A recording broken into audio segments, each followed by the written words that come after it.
Thank you. Because I'm not sure that it would have been able to save it on my own. No, my own yeah, PC. it goes to the cloud. Thankfully. Okay. The whole screen, yes. Okay, I think it works now. Yeah. Cool. So the thing is, as Neil said, is that Thomas is sick, and also said that he wanted to take a week off, which is on quite short notice. And yeah, I wouldn't say I'm the most prepared for this class, but also he was kind of like in this looser form, just winging it. So I would also try that. Yeah, and also it's kind of weird of me being a student teaching you, like I'm not a student. I don't know. Either way, but yeah. First and foremost, I think because it's the last week right in JavaScript. I mean, for better or for worse, we should talk about what I actually learned so far, right? And yeah, so this was JavaScript 1, the module, and yeah, I mean, it was just the basics, right? Like you understood how to like have variables, why you need variables for, how to console log, and what types are and stuff like that. Which was, I think, by at this point, all of you are familiar, right? Like let, const, strings, numbers, objects, and then you learn conditions, right? And for loop to do the same thing again and again, so you don't have to write it out every single time. And functions to encapsulate something that you want to use again. And yeah, so then of course we have to talk about what's an array, or when you use that, then you have the same type of data, you just want to index them. And object is when you have different types of data, but you want to still group them, right? And yeah, after that, we just had a recap. So that's just really the basics of how to code, actually. And then JavaScript 2 actually showed us what's the use of this, because all of you guys were asking, like, why do I actually need to learn this? Like, there's no need. And then we showed you that with JavaScript, you can actually manipulate the DOM, and you can actually like do something that you would never be able to with HTML or CSS. Like you could get an element by ID and then put like event listener. So when you click something, something changes. You need JavaScript for that. So that's what we learned in week 2, right? And also array functions, which are just map, filter, and reduce, this kind of stuff. And arrow functions, we know what they are for. They are just for defining a function that you don't need to actually name, or you could name it, but of course it's just a different way to describe a function. That's all it is. Like, you know, that, let me open up an IDE quickly.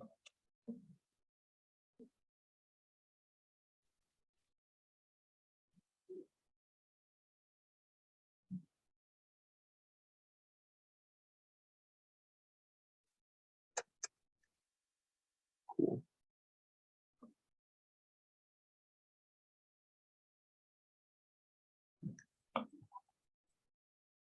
Let's get a new file.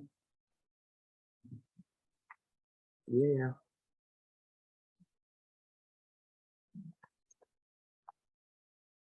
So yeah, so we know that if you were to write something like this, I don't know, function func, and it does just return, I don't know, let's give it two parameters, a and b. It returns a plus b. This is the same thing as writing this, right? Like you create a variable func2, let's say, which is equal to an arrow function that takes a and b. Did I put a comma? Oops, yes. And it returns a plus b, right? You know, this is the same thing. And yeah, and we also describe what the callback function is, because we needed that for the event listeners, right? Because an event listener, we actually have to give it a callback, a function to call whenever something gets clicked. And also, for instance, asynchronous code, which is the set timeout, which also uses a callback, right? You have to give it a function that's going to call when the actual time is up, and it has to call it. So yeah, we just describe what the callback function is. And then JavaScript 3 is the most important part, I would say, because we basically describe what a front end does with JavaScript. Is that what it does is it communicates with some other backend, right? Where it gets data from, which is going to just display to you on your site. That's what JavaScript does. That's what we need it for. And to get the data, we can use fetch, right? As we have learned. And when we use fetch, then it uses JSON to communicate it. So the data that we get from the server is in JSON, so which you can decode, and we can also encode our data to JSON and send it to the server. That's how we can communicate. That's our common language, no matter of what the server actually is. And yeah, what we also know is that if we do that, if we ask for data from the server, that's going to take time. Like the internet is a large thing, so it's going to take time no matter what you do. And if you want to wait until it actually happens, then what you're going to have is that, you know, you open Facebook and you have to like wait until your chats pop up, and then the posts come up, and then your profile picture comes up, because all of these things that has to fetch separately. So if you have to wait for all of this stuff separately, then you have a blocking code, it says, right? It's called, right? So you have to like get all your stuff in like different parts. So what you do is instead, you don't want to wait for it. Just enough if you get a promise that if the data does come through, then you can tell JavaScript what to do with the data when it actually arrives, and that's what the promise does. So we learned that with the promise, you can just set .then, and as a callback function, basically something to process the data that actually arrives, and then you just take that data and use something with it on the page. Like, I don't know, you get all your messages, so you just create one chat head and, you know, the name of the person who has written your message so far. So that's basically what you do. And yeah, also we just discussed how promises and async await can be used basically interchangeably, right? Like you achieve kind of the same thing, but just write it differently. And with async await, you could say that it's a bit easier to understand, right? Because you just have the await stuff instead of having the .then function all over the place and having callback functions. That can be confusing. With async await, you can do the same thing. And yeah, pretty much, yes. I'm pretty sure that everything that you write with promises, you can also write with async await. Because I mean, what you used before, right, was that we had some. Is it beginner, or should I? Sorry. I would say that these days it's async await. That's more common. Yeah. Can I get it even bigger? I don't think so. Oh, yeah, I can. There you go. And then say what we would have before is that we have a fetch, right, of some URL, and then we would have the .thens, right, where we would process like, okay, but if the data does arrive, then, you know, do this with the data, like data.json to actually decode it, right, and then .then, and then the data that we actually got, let's call it content. We go over the content, and I don't know for what did we get for user in content. Oh no, wait, my bad. For let content of users, or no, my god, for user of content. There you go. You wouldn't know, make a new list element or something like that, right? And then with actual async await, you would have to create an asynchronous function, because of course anyway it has to wait, right? And it's never going to actually happen instantaneously. So what you would do instead is just with the async function, you should recall, I don't know, get data, right? Oh my, what is that? Get data, which you can even, I guess, give the URL as a parameter, async function, of course. And then in there, you would await the fetch call. Or no, wait, let data is equal to await thing of the fetch, right? We know that this is going to wait until the fetch actually happens. So by that time, the data will actually contain the data that we want to get. And then we would have, like, you know, let content would be, of course, we have to decode it. So we have data.json, which also is asynchronous, so we have to wait for it. And once you have that, we can just copy this over and do the exact same thing. And then here you would have the, I don't know, make a new list element for each of them. And you guys can decide which is easier to read. I mean, it's not surprising, a lot of people read that this syntax is easier to read than this one, right? I mean, you would know that more than I would do, because I actually work with this, right? Actually, I don't work with JavaScript, but I was just about to ask you to give an example of how get data is used in different situations and website, like for example, when like is it used to when the website starts up or Yeah, the for website instance. is running, how Yeah, that's different situations are. Because I really don't have enough experience to answer yeah, promises and await some job. right. This get data could be called when the page loads, of course, that's true, but also could be used like when you're in your app, in your phone app, or you're in the Facebook internet app, where you want to message someone. So you click on someone's face because you want to message them, and then it has to actually load what you have discussed before, so that actually can display what the messaging was before, but has no idea what you have, what you're going to choose before you actually choose it. So with this one, the URL could contain, let's say, any person's name, right? Like it could be there that it would be the name of one of your contacts, and you give it the name, and then it's going to create the URL based on the name. Does something with the name here, I don't know what, and then it's going to fetch the data for you, and then it's going to, in the chat head that is open on the bottom right, it's going to actually display the data, the actual discussion that you had with that person that you just picked. That's an example, right? I hope that's clear. It waits until the backend where in the database is stored what you've discussed with your friend is actually sent over to you. Because if you had to actually save the data, all of that on your own computer, there would be a lot of data to actually save. Like every single letter, every single emoji that you ever sent to every single person on Facebook, that's kind of a lot of data, right? So if you were to actually save that on your own machine, then you would have a lot of space. Also for Instagram too, or Twitter too, it will be a lot. So that's why they have the server for that.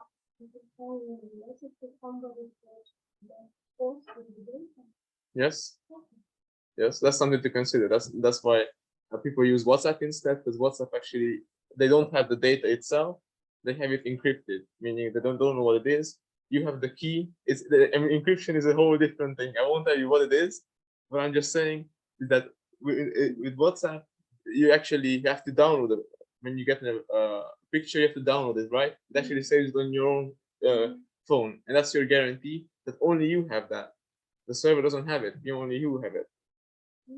And but with Messenger, every single thing that you send to somebody else, Facebook has it somewhere. Like they say they won't use it for anything, but they have it. So yeah, before sending something on Messenger, just consider that. I guess. Yes. Every time when you try to own your history about what you done before, both population is quite relatable because Yes. faster. Yes.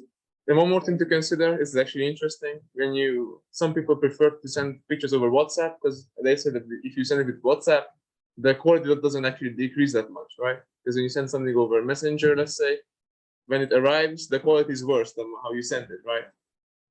Yeah, and the reason why they do that is because Facebook actually has to save your pictures. So if you send over a picture that's like, I don't know, very high resolution because it was made by some photographer, and it's, I don't know, like 50 megabytes per picture, they won't save that. They're not dumb. They're going to make it a lot, worse, and then save the smaller version. But WhatsApp, they don't care. They just give it to you, and you're going to save it on your phone, so it's your storage. They gladly do that for you. But yeah, that's why. Hmm? Yeah. Yeah, I'm pretty sure it is. Actually, I think I'm pretty sure that the text data that you send on WhatsApp, that they actually save, but not in clear text. They cannot read it, but they actually save the encryption, let's say. Right.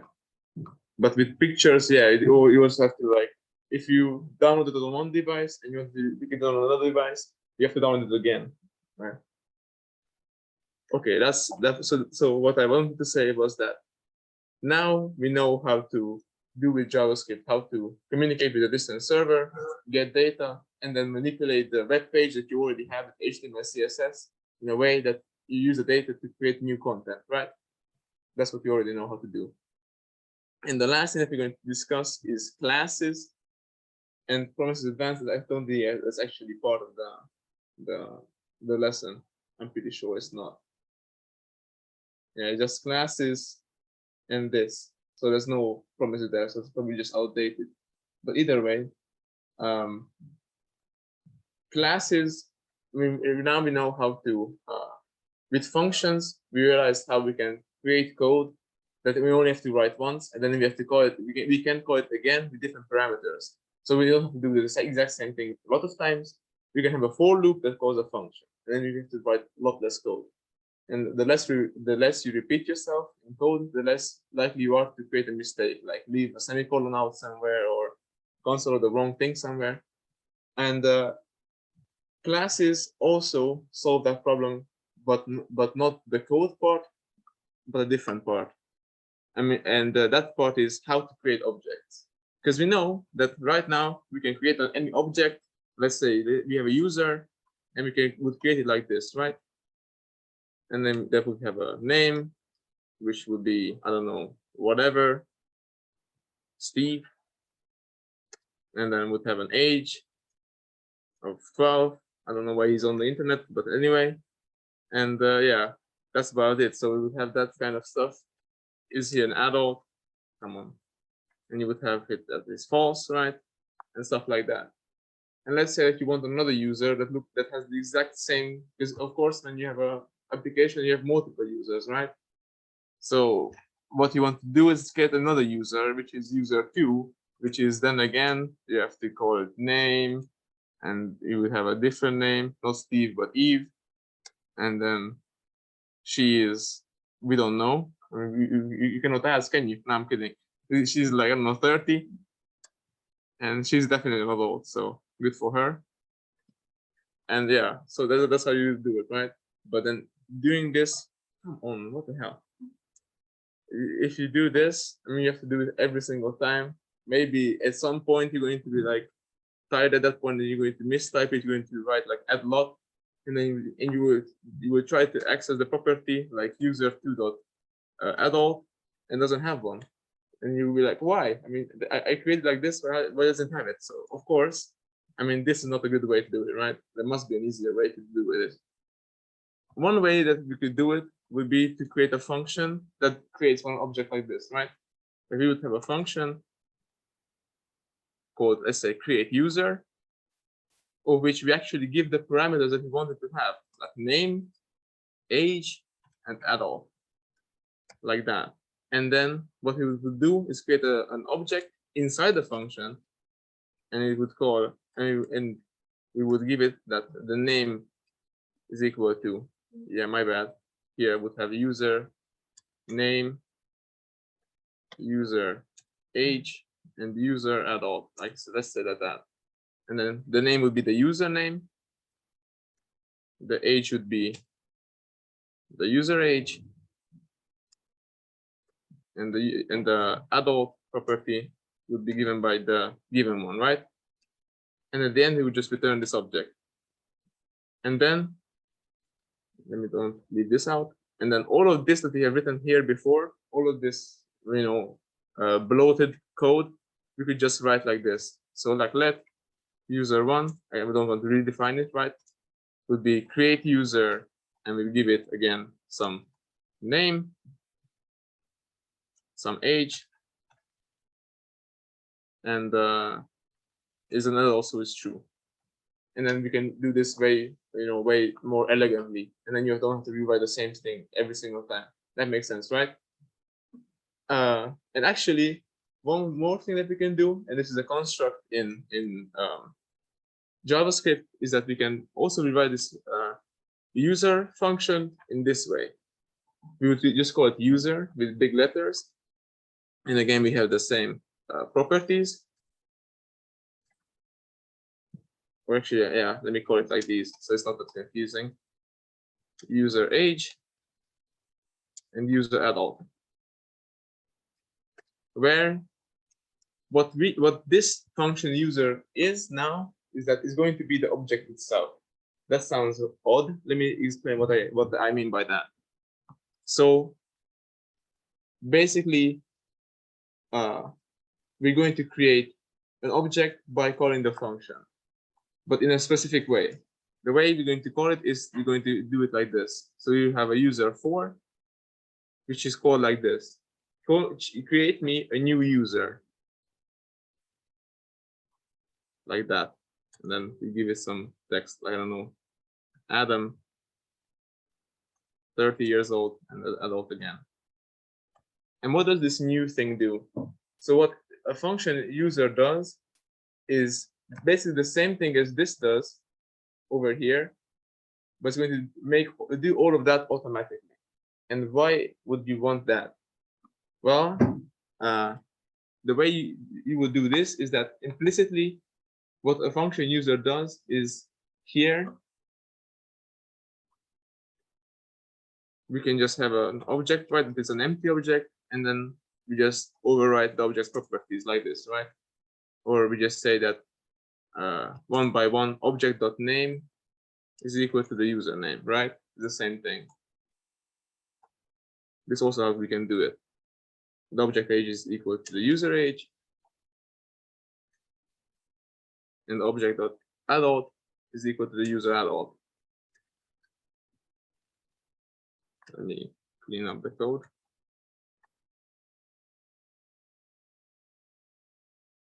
So that also creates just a new object, right, that gives the properties that we want and returns it. That's what it does. And what we can also do with the function user is we can, what JavaScript does is that we have a thing called this. And this is nothing else, but basically just creates an empty object for us.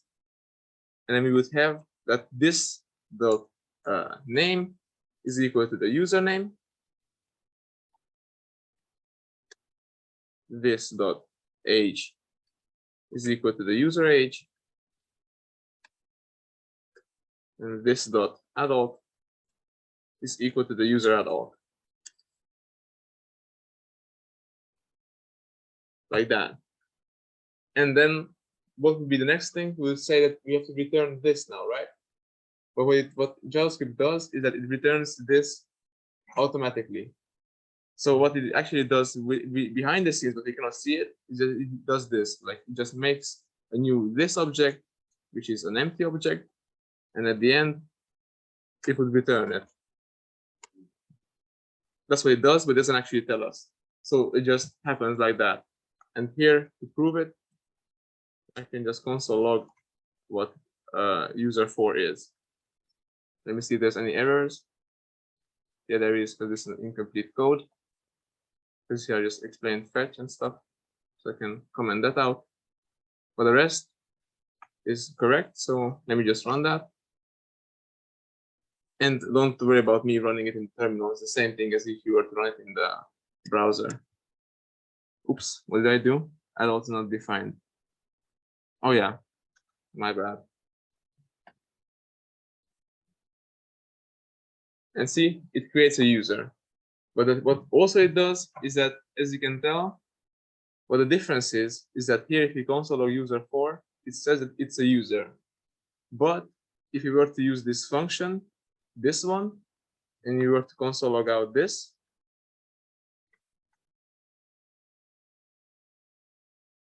like that, it doesn't say that. So what we just basically created is this function user is called a class, meaning that a user is a class of an object, meaning that no matter how we call this, the new user, we know that whatever it returns will have these properties definitely. And what we can achieve with that is that we know that all user objects have the same structure. And why would we need that? Do you remember when we had the API where you got all the astronaut names? Like all the astronauts who are in space. You have the name and the age and stuff like that. So all the data is in the same way, but you don't know that. And with this, you are basically doing the same thing. You are structuring your objects in a way where it's easy to see what they do. And so, yeah, in that way, what it also helps you with is that if you create a user like this, so let's create another user 5, a new user, and give it whatever name, an age, and yeah, I mean, that's already adult, so like that. you can actually see what you can access. It actually shows up, which is also helpful. So yeah, this is basically a way, this function way, a user function way is basically just creating objects in a predefined way. Like you give it the parameters what you want the object to have, and it's going to have that. But you're like, why would I need that, right? Because it's the same thing as creating an object itself. Well, here you can also have more logic. For instance, you can tell it that I don't actually care what you tell me the adult is, because I can check it myself. So what you check here is that if the user age is already bigger than or equal than 18, then we know that then they are an adult, right? So we can just say that adult true, and if not, then else this adult is false. And as you can tell, with this way, we can, programmatically, we can create properties that are more complex, but not just like you give it a property and that's it.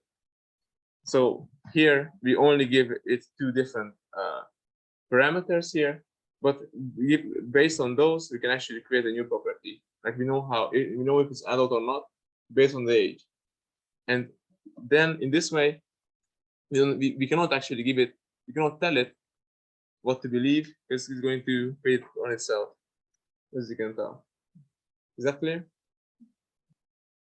So yeah, one other thing is that we can also define a function.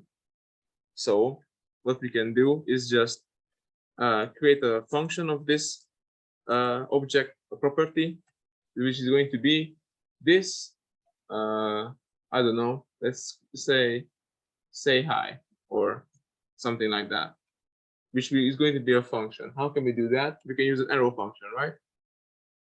So then say hi is going to be a function that just console logs the name of the person. So hello, my name is, and then here you concatenate the name of the actual person.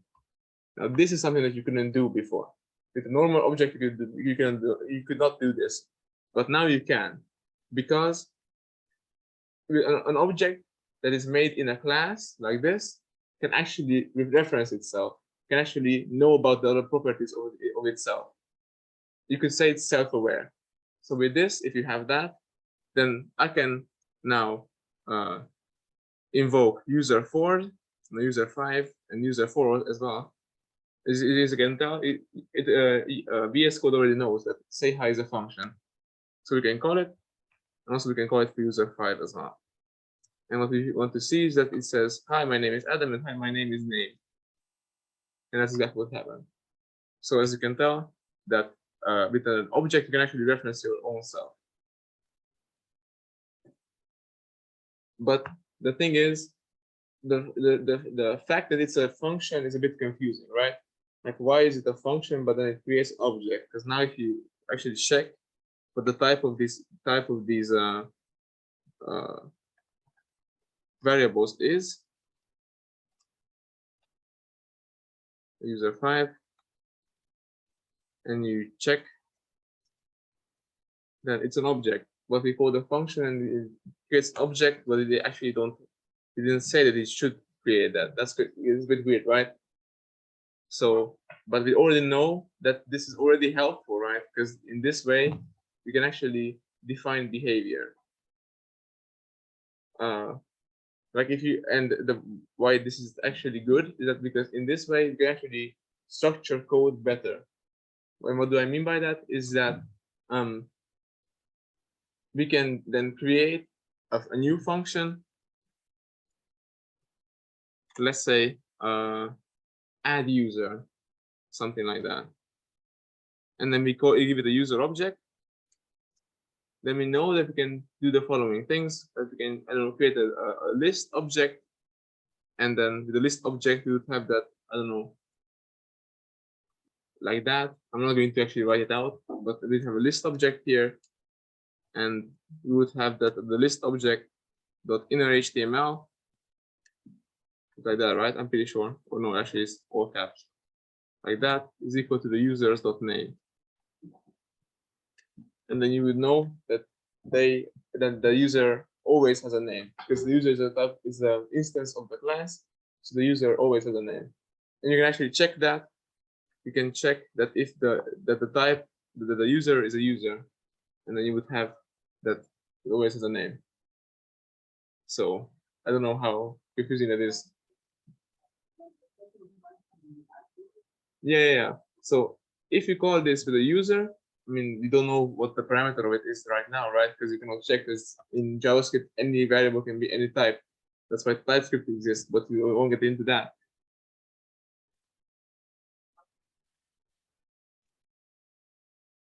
Yeah, I mean, what I said is that, yeah, with this, if you know what the user's class is, right? What the user class looks like, then you know that all of these properties were defined on it. So you know for sure that it has a name and an age. And that's how you should write always code, that you have some structure, that you know every variable has a purpose. And in the class, you know what the variable's purpose is, if that makes sense. Right. And that's why when you get data, like when you get the data of which API was that? I think it was like not the movie titles. It was one of the exercises, right? It was like posts or no comments that were positive or negative, and also if like the comments belong to the user ID, we can also create that. So we can just create a new class that does exactly that. Like we can create a function that would be that a comment, and what it does is that it would, bless you, function comment, and it would have a user ID, right, that left it. It would have a comment ID, no, post ID of which post it is on, and it would have, I don't know, like positive, whether it's a positive comment or a negative comment. And then you would have that this.user ID should be the one that I was given. Now, do notice that this user ID, this parameter, this variable is this one, but it's not this one. And that's what we can do, is we can have the exact same name, but since this is a property, it doesn't matter if it's the same name. I hope that makes sense. And then you could have that this.post ID is also post ID, like here. And then we can check. We actually don't have to ask if it's positive. We can check it ourselves. You know, we can check if it has some profane word. Then we know that it's not positive. I don't know. We can check that. You know, if but I don't know what actually. We need the content as well. What the actual comment was, right? What the comment contained. And we would have that this.content is equal to content. I cannot type. Content, like that. And then we would have a check to see if it's actually positive or not. We could check, I don't know, like if it's like find, right? I think it's called this.content. You do find, right? On strings official or something like that. And you could just like find some substring in there. And if it's in there, then it's going to return the index, right? Otherwise, it's going to return -1. So we're going to check is that if the index of some bad word, I don't know, is yet, there you go. If that's in there, then you can just say that this stuff positive is false. Otherwise it is true. Yeah, and that's all we check. And either way, you understand the concept, right? Good, great. Or it includes, yeah, that's true. Sorry, sometimes I think of Python. My bad. Yeah.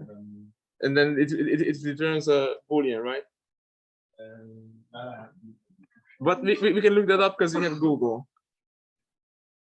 True or false? Okay. I believe you.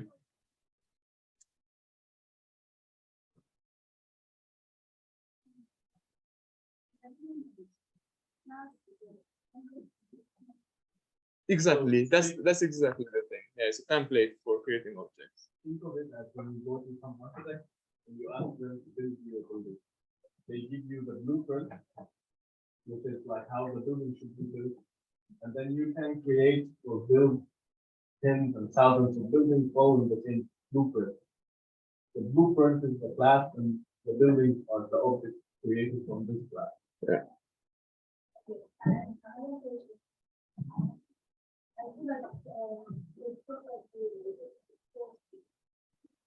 Mm-hmm.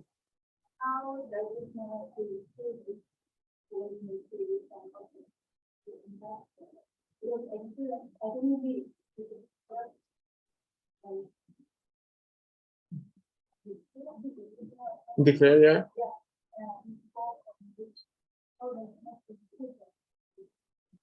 Or you mean like ideally you would have this dot positive is equal to, I don't know, undefined, and then you would actually assign to something like that. We could also do that, but the thing with JavaScript is that as soon as you write this out, it already knows that you can give it. Like it just creates a new parameter for that new property of that object. Like even if it was that,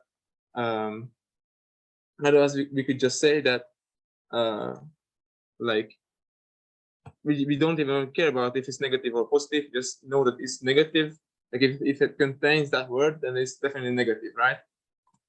And else, if it doesn't have it, then we don't know if it's negative or not. We're not sure. So we can just say undefined, right?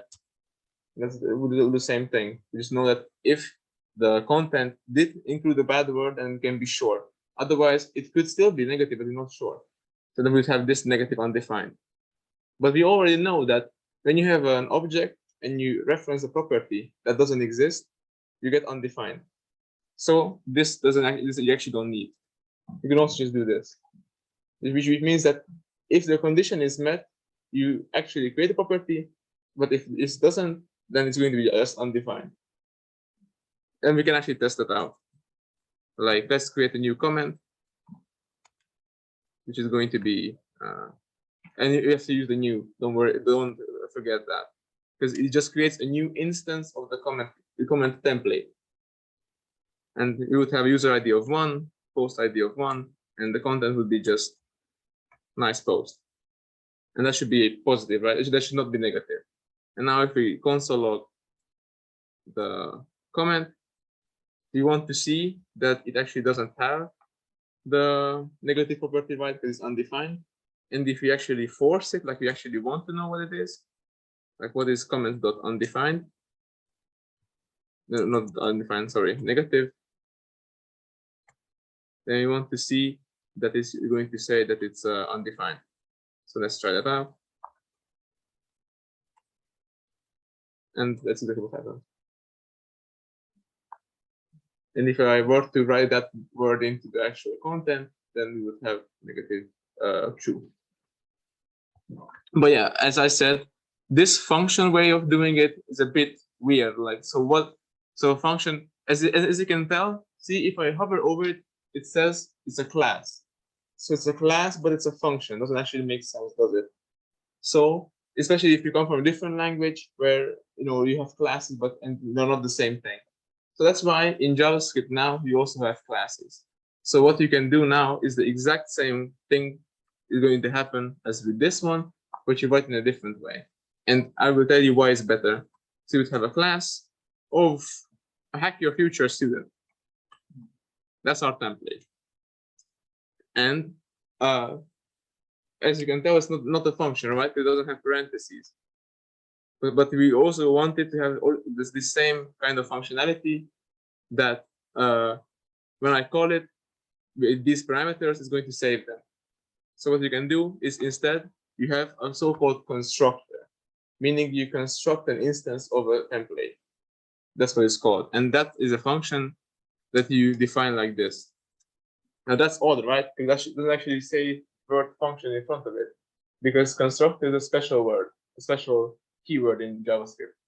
So you need the constructor, and that's the actual thing that creates the object. And then let's think about the stuff that the actual future student has. It has a name, right? They have an age too, but we don't care. What else? They have overdue homeworks, for sure. And that's all that matters, right? That's enough. And then you will just save them. like this dot name is equal to name, and this dot overdue homeworks is equal to overdue homeworks. And that's all you have to do. Again, you don't have to return anything. And now, again, if you do the same thing, like you just create a new student, let's say that top G right there, then you would have that he's a new Hack Your Future student, and his name is top G. And over the homeworks, of course, 0. I mean, come on, he's a top A student. And then if you were to console log it out, let's see what we get.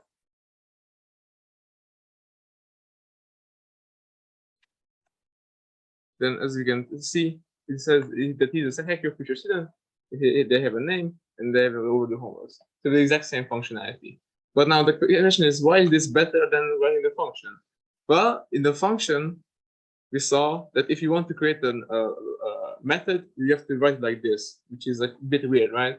You have to have an arrow function and whatever like that. But here in a class, inside of the class, you can actually define functions. So you can just say hi, like that. And what it does is just console logs, hi, my name is, and as you can tell, it's in a different function than the constructor, but still we can reference ourselves with this. And you would have this dot name. And now if you tell our good friend to say hi, then we should see him say hi. Oh, yeah, with the space, of course. Right. That works. And what we can also do is that we can just also modify the state of it. So we could have that, let's say, add overdue homework.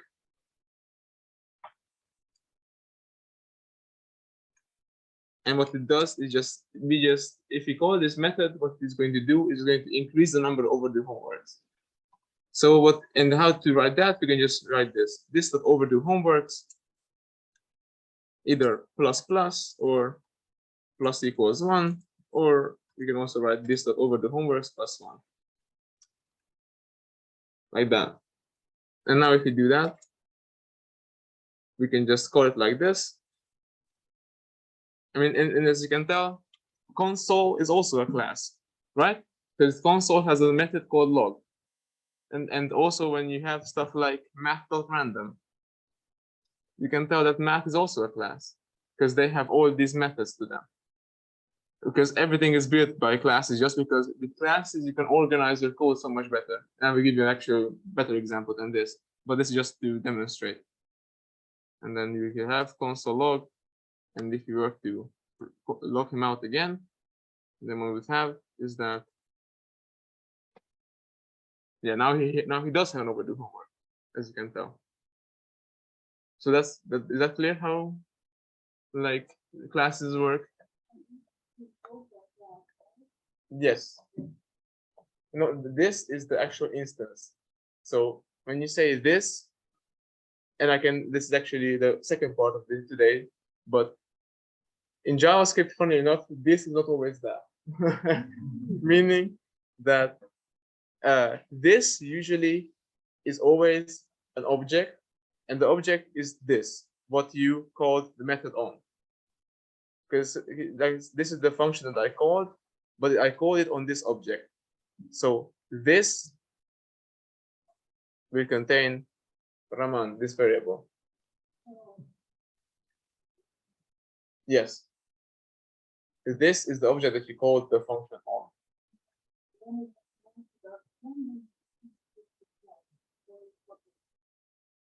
I'm pretty sure in that case, math is a static thing, but I will tell you about it as well. But in the case of console, it is, because console is an object. And to show you that this is always the object that the function is called on, what I can do instead is that, can we call this say hi function without using Raman? We shouldn't be able to, right? But the JavaScript, of course, everything is possible, which is the problem, because we can just create a callback function. No, we can just create some function, let's say func3, which is an arrow function that all it does is just call someone to say hi. Right? So now if I call just func3, then this doesn't actually exist. They don't call this function on anything, right?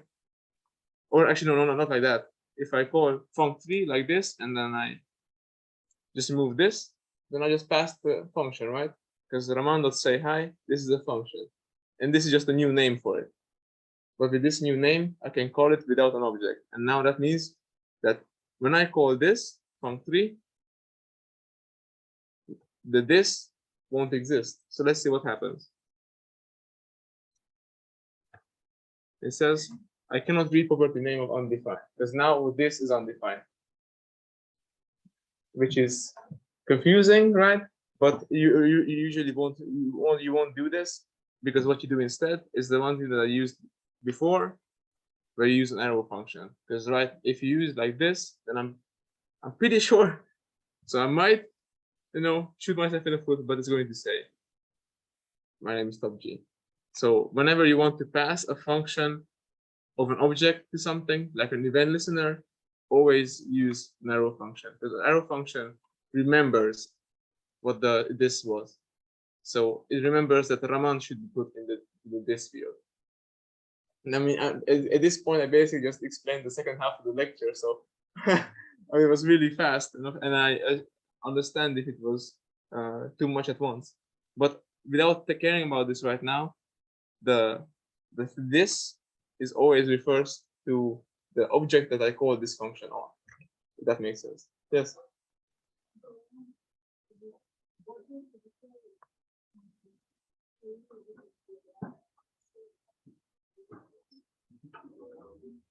You mean like this?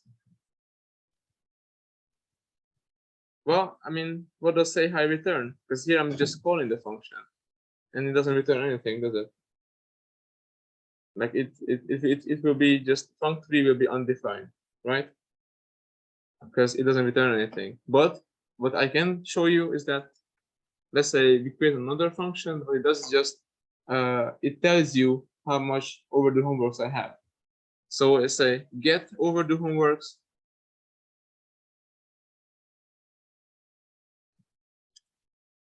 like that, and it's going to return this, because this is the actual object, right?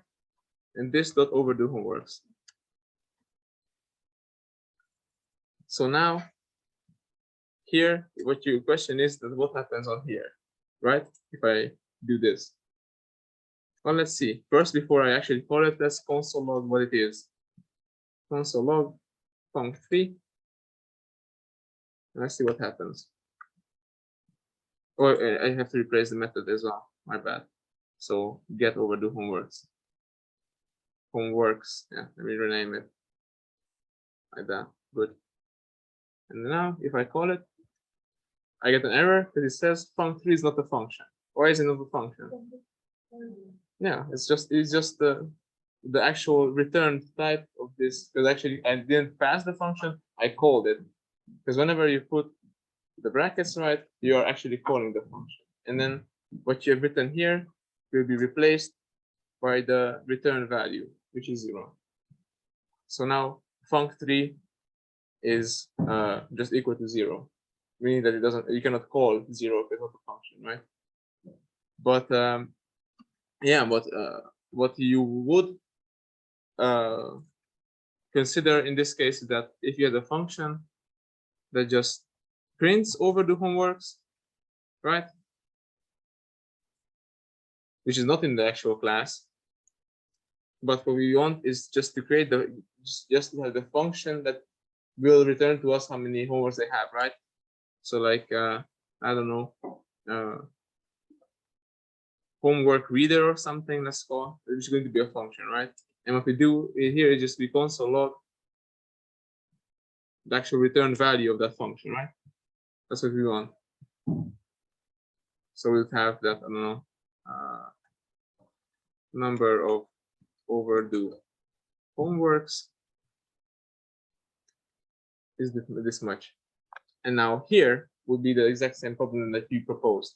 So now if we just pass to the func3 without calling it this, like Raman will get this function, and then we call overdue homeworks on this new function like that, then what do you think we're going to get?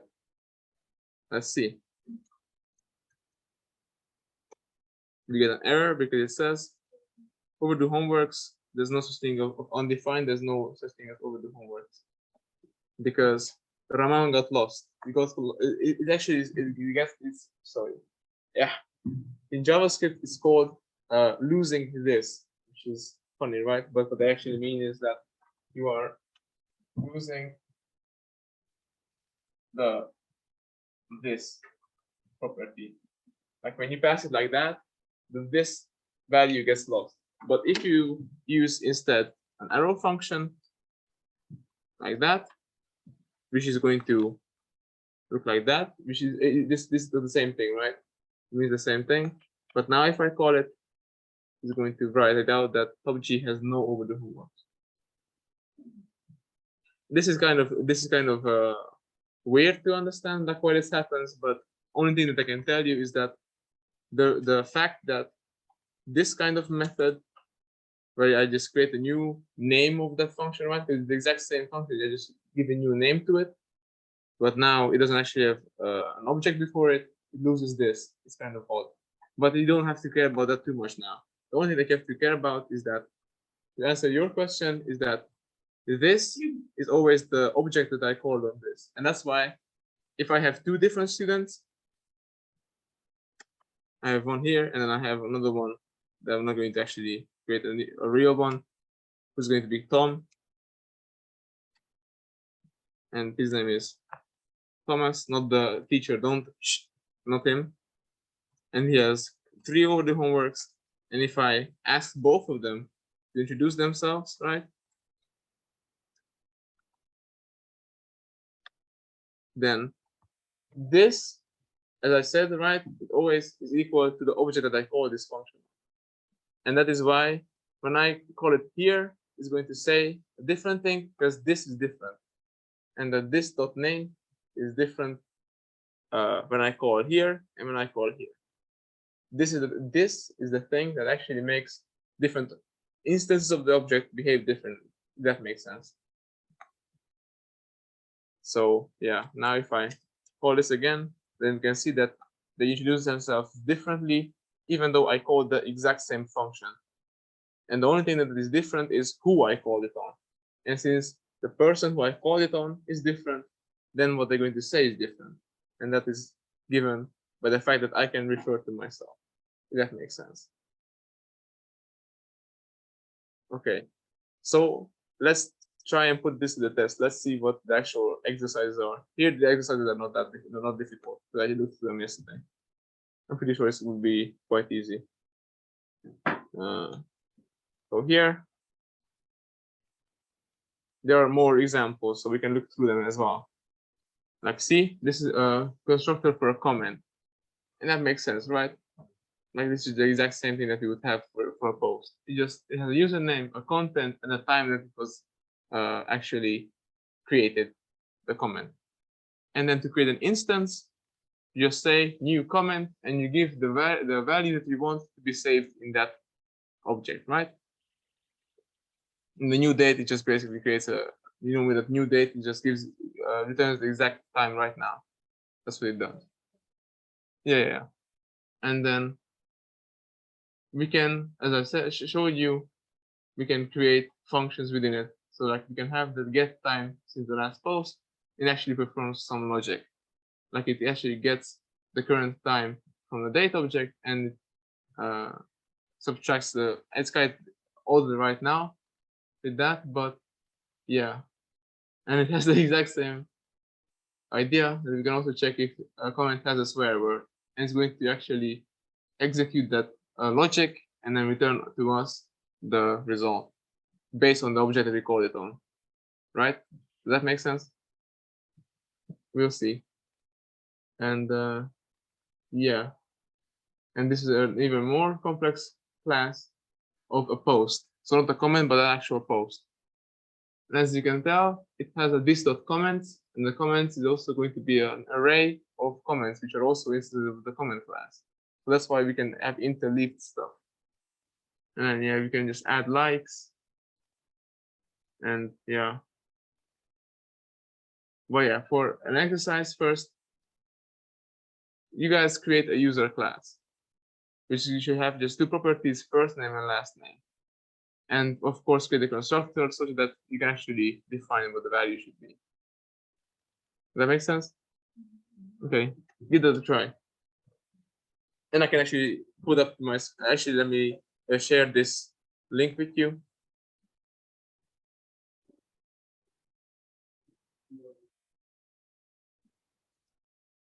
So I share the link on Slack. And yeah, feel free to use those examples. And also here's the example that we have written together.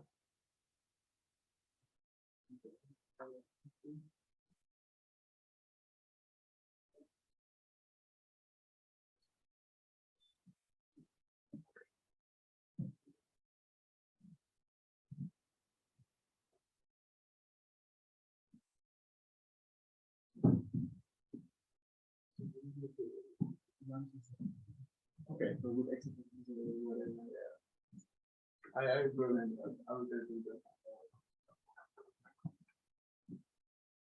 Also, I like it on the screen. The one that we do that together. That's very second example.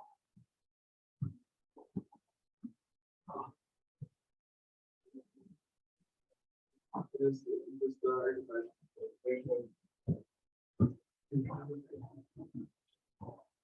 Here, I mean, they're quite simple. Okay, so we're looking at exercise 1. Okay. Yeah, that's quite simple, right? Yeah. Yeah. Okay. Awesome. I'll just ask them if I get any questions. Yeah. That's quite simple.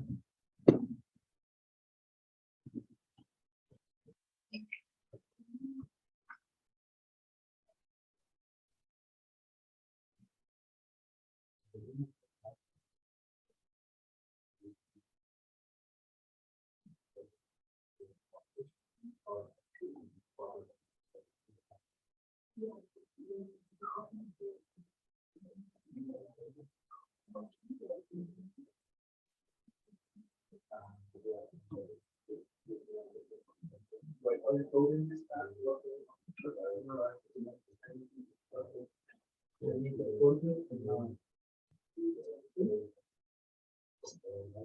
Yeah, I'm totally with you.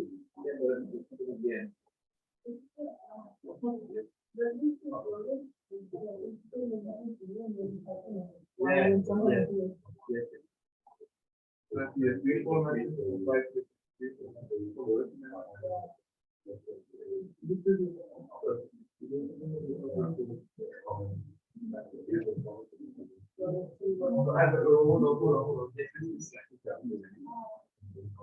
Do bear in mind that here these things are actually command. You don't comment, you can semicolon. You actually assign it. Yeah, it's weird, right? With objects, you don't have to have to but you also put not equal to put the this. Yeah, we actually assign. So here you actually perform working. But the normal this object is not create actual command, right? It's not creating it. So you actually do that.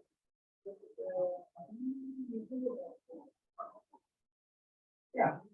That's but it looks like yeah, I'm saying you equal or equal.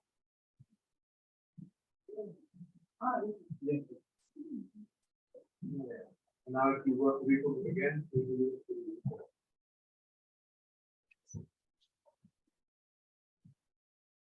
yeah, now we look at exercise 2. This really is wrong. The new key you can use it. So user equal.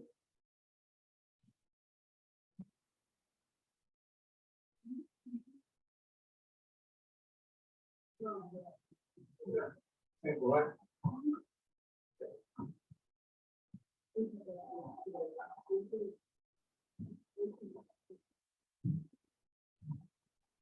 What are those the last comment about user?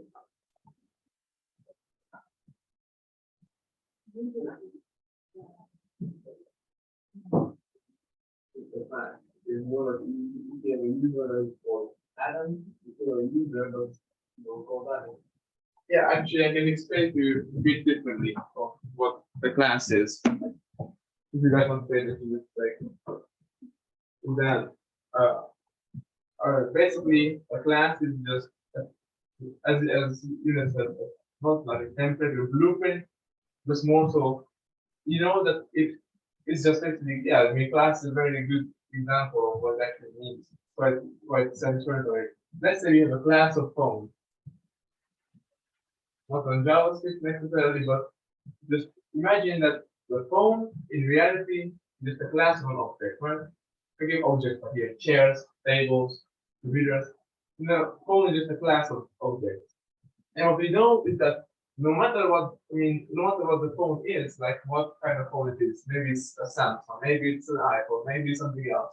We know that if you have constructor, it would have, I don't know, a brand, it would have a name, rather a model name, and it would have, I don't know, a price, whatever. We don't really care about that. We know that it does have one. And we would save these things, right? What we know is that no matter what phone it is, we are sure that if you buy a phone, it can make a call. So we would have some method that's called make call, right? And we know that no matter what phone we created, what thing we put here, right, when we called it, you know that if you buy a phone, you're going to be able to make a call. And that's why, our reality is like how it is. Because we know that there are some stuff that behave the same way.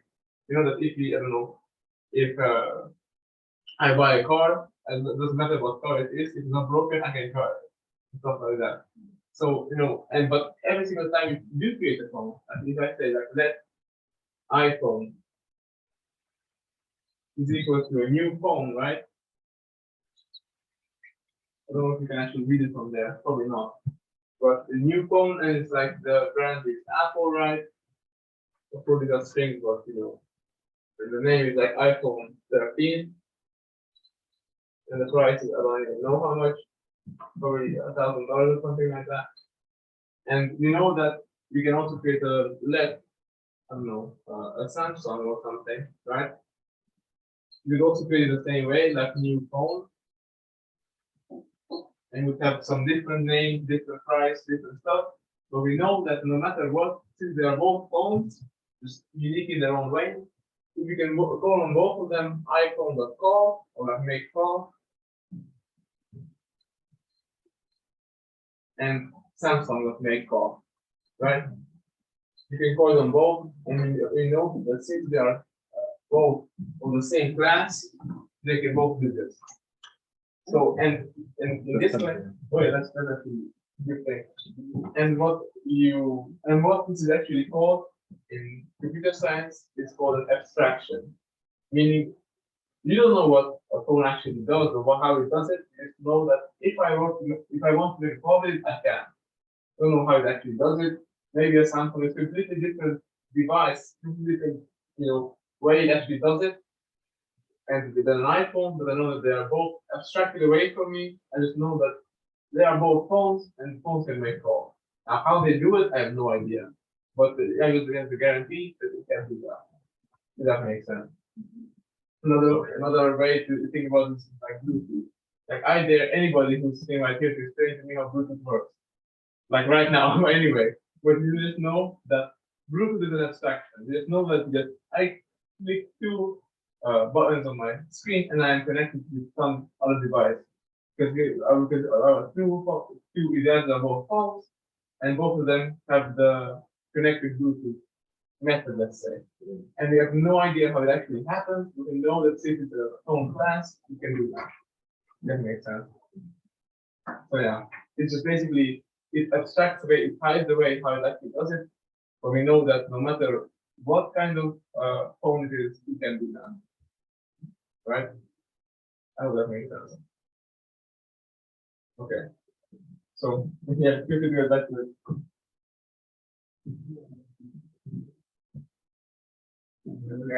Yeah, that's very good. Right? The user one, show me.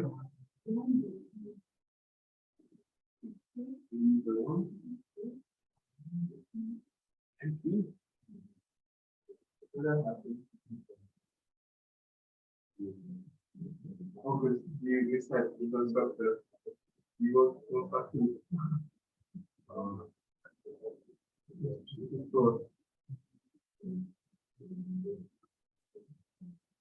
yeah, there you go. Since we're now covered. Yeah.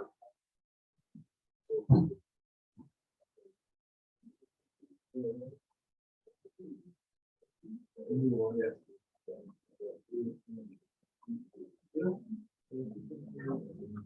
Yeah. No, because yeah. So if you face me or somebody else, yeah, there you go.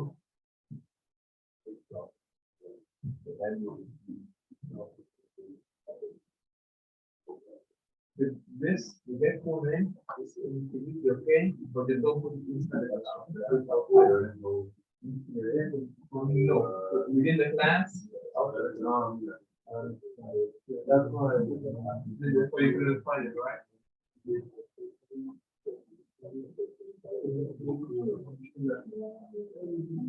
Now, yes. Of course, there's one dot to get them.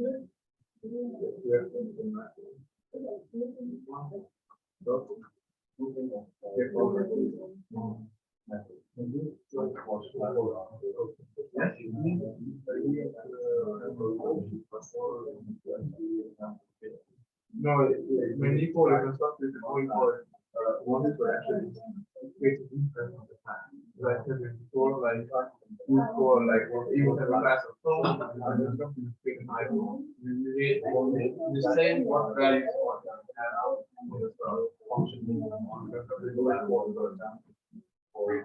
When you say new student, say students of software, right?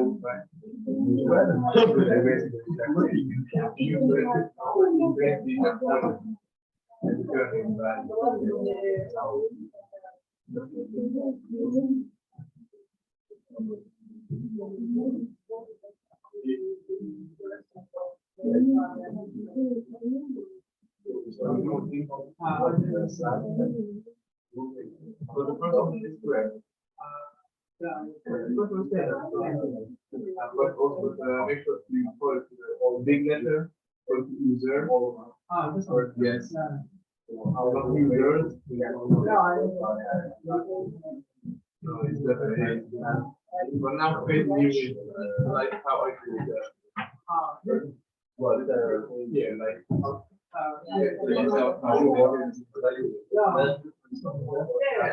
So it's saying what you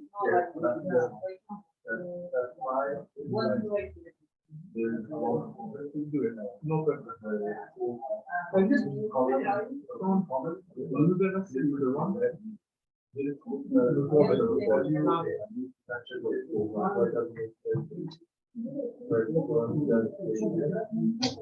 yeah,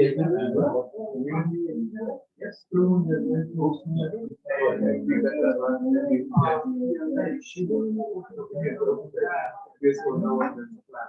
There you go. So that registry now, and we have asking the first and then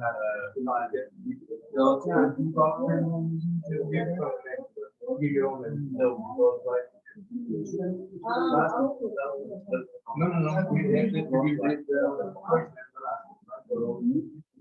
Very strange.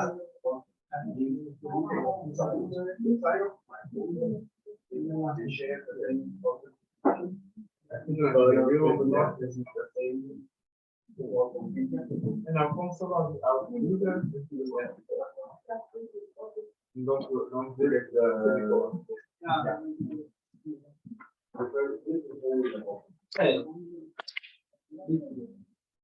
I think it's like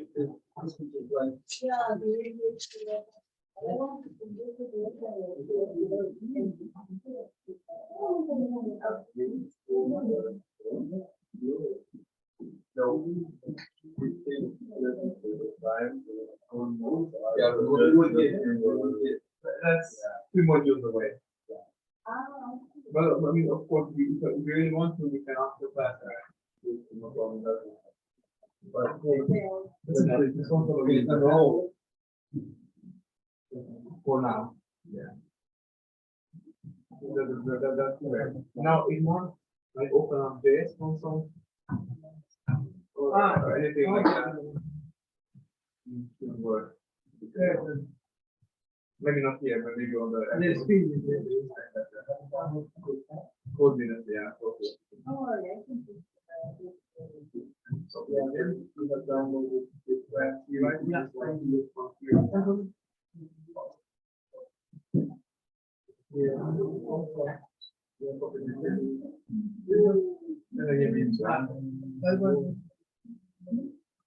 Only for the actual value of what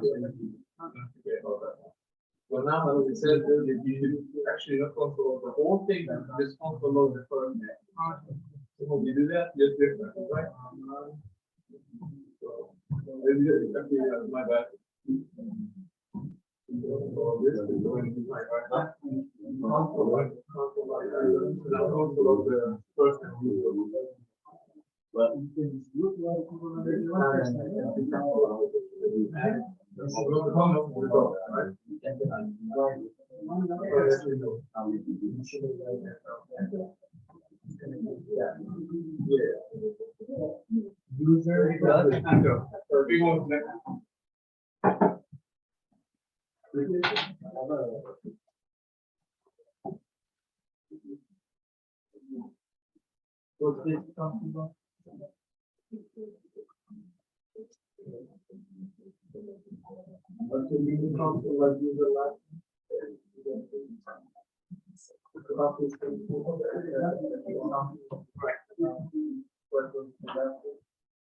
So let me also stress again, because I mean this one was an example of what's the difference between a class and object, right? It's kind of blurry. But what you can just imagine that the class is like an umbrella term, I would say, or something like that. Like you would have that in your phone, let's say you have, or on Facebook, you have the contacts, right?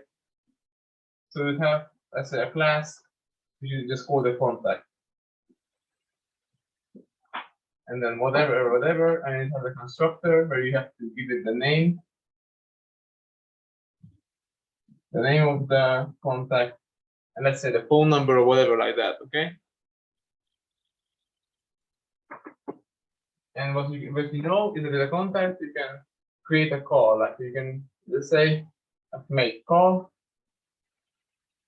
And what you're going to do is going to create is going to call this person. You don't have to give it the actual phone number because the phone number is already saved. All right.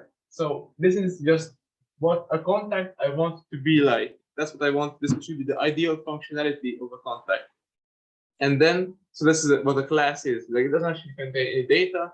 It just says that if you give me data, I will give you an object that can do this. So it's kind of, yeah, so it's like, now you can create an object from it, and the object will be someone whose name is, I don't know, David, and has a phone number of, I don't know, right? And this one is an object, and with this actually contains data. I mean, I know that any single method that I have in the class, I can call on this person, and it's going to execute. So in this way, this class just describes to you that if you give me data, I will give you an object that actually contains data that you gave me, and you can call the methods on it. And you can create any number of objects, and that's the beauty of a class. That you can create any number of them with different data inside of them, but you know that they will all behave the same way. And this way, you can actually structure your code in a better way. That makes sense. So one more thing that is like a classic example of this is how you actually create elements in HTML, right? With JavaScript. Because when you call, please don't fall, thank you. How you actually, thank you. What you would do is then you would have that, you would get like let element equals document.getElement by ID, right? Or something like that. Actually don't have one, but I don't know, let's say a button. And what does this actually return to me? It returns to me an HTML element, and that's also a class. And that's why when I have I know that no matter what I got back, maybe this button is actually not a button. It could be like it's a div. It could be that it's an image or something like that. But I know that I can always perform these things on it. I can animate, I can append the child to any element, doesn't matter which one, but I know I can do this to it. I can, like, I mean, look, it has insane amount. Like, I could get the animations of any element. I could actually ask what the first child element is. Like, it could be a div, it could be a form, it could be anything else. But I know with an HTML element, always going to have a first child. Maybe it's undefined, of course, but I can always ask what the first child is. I can get the class of it.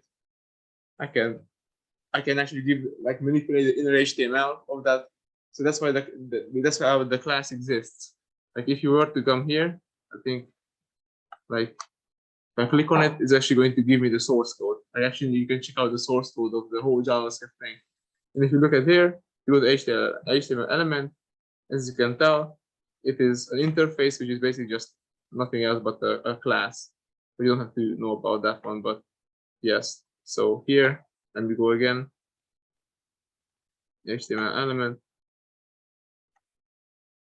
And here you go, and see how many different properties it has and everything like that. And he shows you what methods it has, but that's a bit more complex. But it just shows you how complex the class can be, because you can tell, I showed you here, an HTML element has all of these different methods and attributes.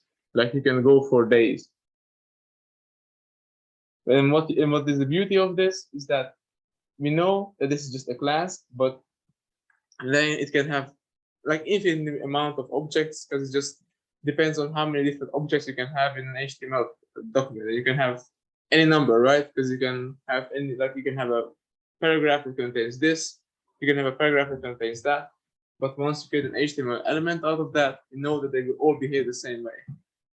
So if I create an HTML element, because with get element by ID, I ask the first paragraph, right, of my document.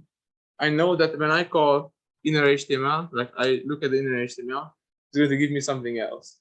If I get the second paragraph by ID, I'm going to get again an object. But I know that, again, since an HTML element, I can actually ask what inner HTML is. So it's just basically, as I said, a class just describes to you what an object that belongs to this class can do. If that makes, I mean, I don't know if that makes sense better, but I think it should, right? That it's just something that, you know, that if something is a car, then the car can drive. Something like that. But every single car on Earth is different. But you know that since they are all cars, they can all drive. Or, you know, if they are all phones, they can be infinitely many number of phones, and they are actually called objects. Like, right here, this is the object of the phone class. I don't know how, like, and I know that that is also an object of the phone class. And they probably have completely different internal state, internal data, like name and whatever. But I know that they can both make phones. That's how that's what you need classes. So even if some data is different under the hood, it would say, but they can still perform the same kind of things. If that makes sense. More than now than before. So is it clear now what the difference is between a class and object, please? So an object just belongs to the class because it's an instance of it. So it can do every single thing that the class can do. Right? Like, a class describes what an object that belongs to that class can do.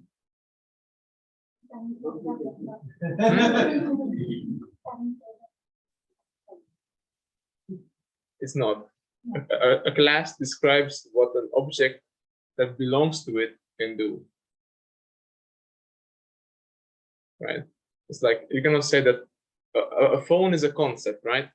That's actually a good way to say it. A class is a concept, and an object is the materialization of that concept. Someone actually did it, right? Like, I know that, like, a chair is just a concept, but if I actually make this myself, then you can sit on it, but I know how I did it, right? I guess that makes sense.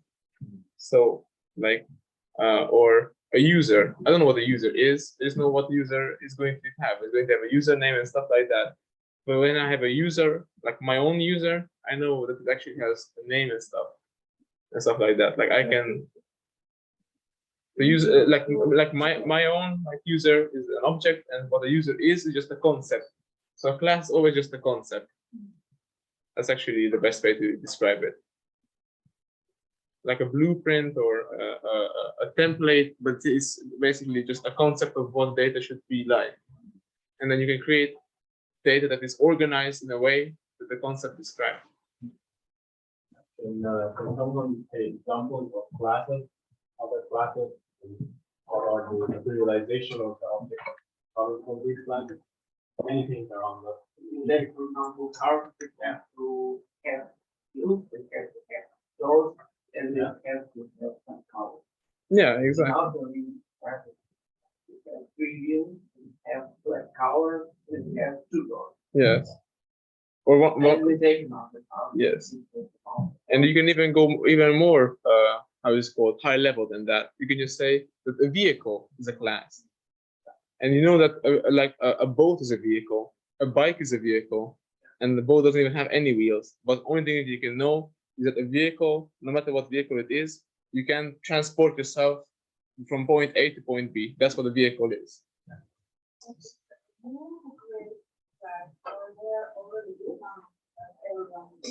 I mean, there are, of course, multiple classes already within JavaScript. Like the HTML element is already a defined class, but you can create any number of them that you want. No, I mean, we have user, like said, regardless, Yes.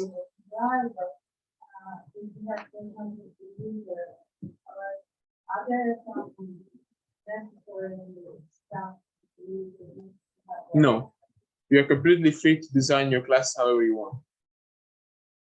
Yeah. The only reason why we actually give properties here is because these are actual things that make two different instances different. Because if you have a constructor that doesn't have anything here, like you cannot give any data to a age like a Hacking student, and all of them are the same. The actual data that is inside of them is what makes them different. Yeah. And this say hi is just an example of, you know, two different students have both this overdue homework. So you know that all of them have homeworks. That's what makes a high student a high student. But if you ask them to introduce themselves, since they are both different, they will do that, but they do it differently. But you just know that they are capable of doing that. This say hi is the name. Yes. Yeah. And you don't need to describe it before, or you have. But when we define the class, in the side of the class, we can define what an object of that class can do. And the method basically can differ in what it actually does based on the state, the data of the object. And the data is something that you give. If that makes sense. Yes.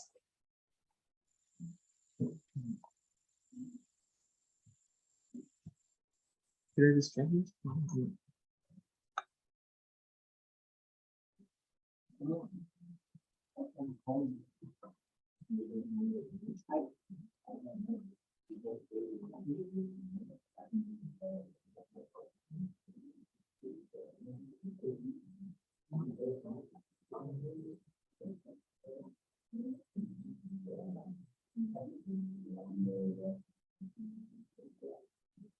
So put the function inside the class.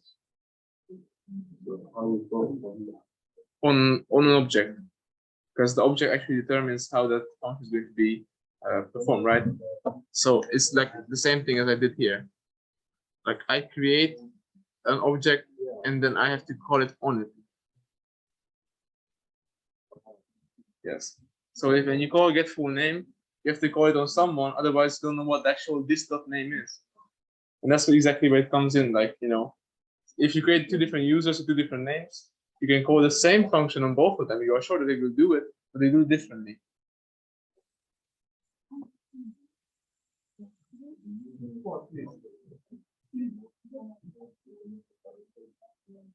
Yeah,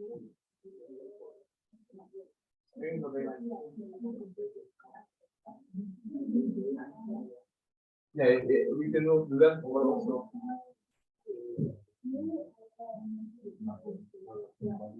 the date when you actually create an instance. Yes, so you be like new job ID is one, title is I don't know, software developer description is something, and you say date, yeah, new date and new date, and of course the date you actually determine what day it should be. I'm pretty sure it's something like this. Let me actually verify here on my laptop. I think it's something like. Well, I couldn't sneeze. It's like you would have new date, and I think here you can actually like determine. Can you do this? Maybe not. Yeah, I think. Well, let me see how you can actually create one, because I know that you can do it like this. Like you create a string like 2019. You can do this. When you just do this, it returns to you the actual current date. That's the default behavior. And I actually have to tell you about this as well, because you can have multiple constructors. I will tell you about that. Yeah. Like that. I'm pretty sure this works, but let me see. Yeah, please tell me. Yes?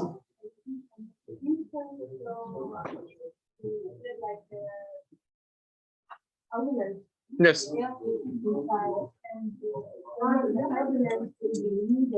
Yes. Two of them. Yes.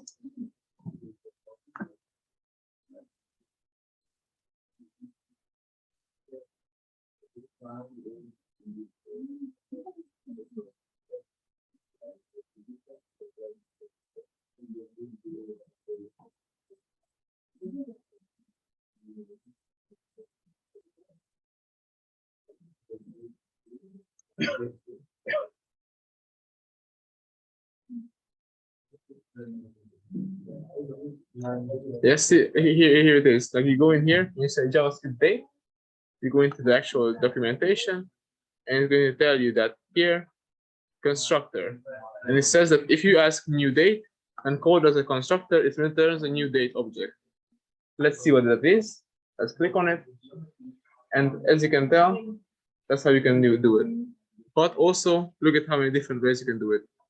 You can do like year, month, day, year, month, hours, year, month, minutes. So you can do it all like this. You can also like, so if I were to do that, let's see if that actually works. So I create a date and I want the year to be 2019, 10 and 12. And let me save it. So let date is equal to new date, right? And let's console log this. Log date. And let's see what happens. And I think it's going to work. No example. What's the problem? Oh yeah. This I have to remove. Because there's actually no document, right? And it works.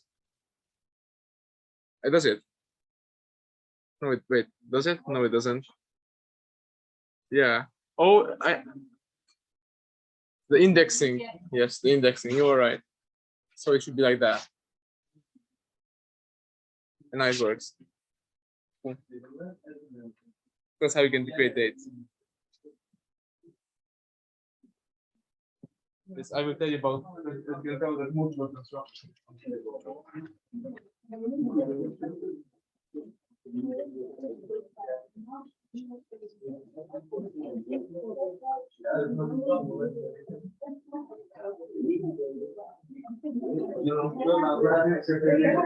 Please bear with me. Just basically, when you want to add a job, you add the instance of the job. So a CV class yeah,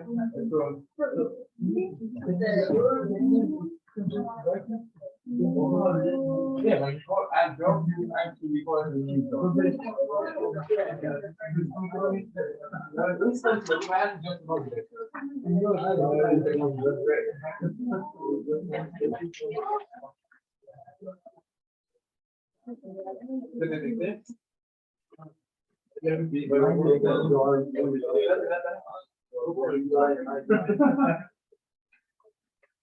Did you see that? Yeah, he's a consultant. You're 18. You're trying to 18. I can understand complain on you. I could see my day.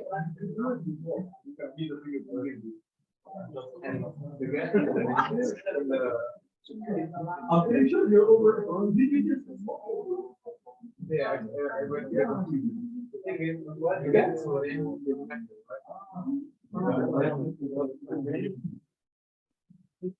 Yes, as you can tell, how we did it here.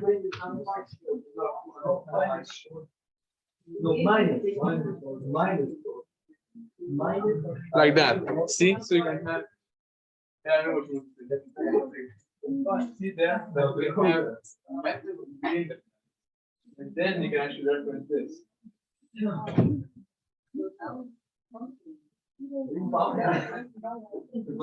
Here, right?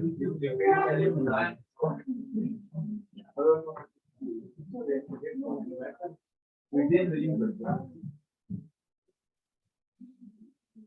Yes, yes. So,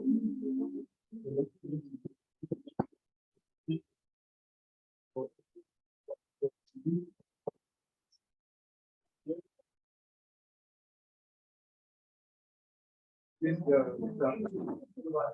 start from the here, and then one message to the last one.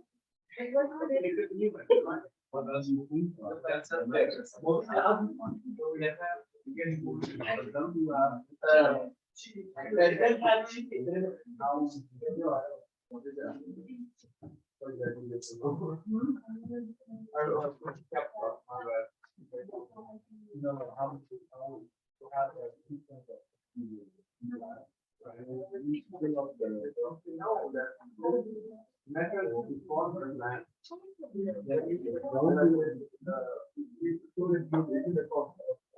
every user, you can call this category. You can do that. You can. Whenever I create a view, I make the floor get full. And say it's this part of the list. You can do it just. And you can just create this. Then this is but what we are doing is that we don't have something for people. This is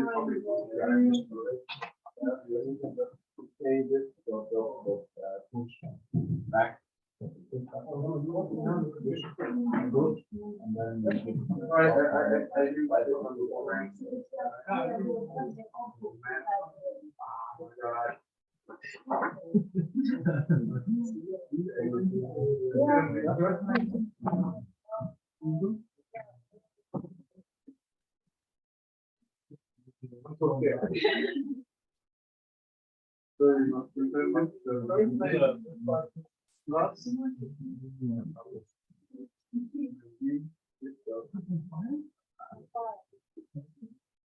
yeah, it's like that. It's like, and now try calling some of you for the new user. Yeah, it's like,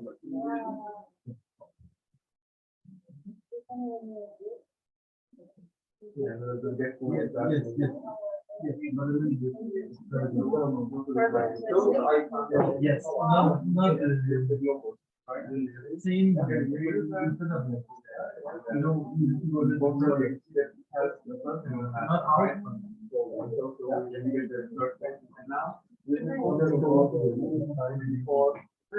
you know, not our.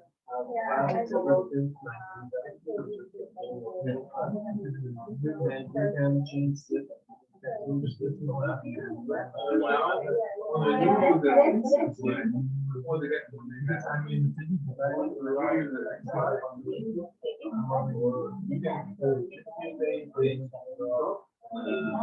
Not forgetting to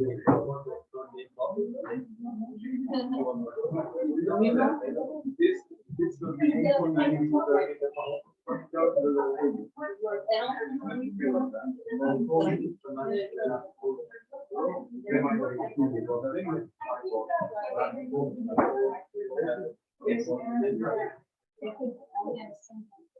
there you go. There is no space. So I just add another empty string that was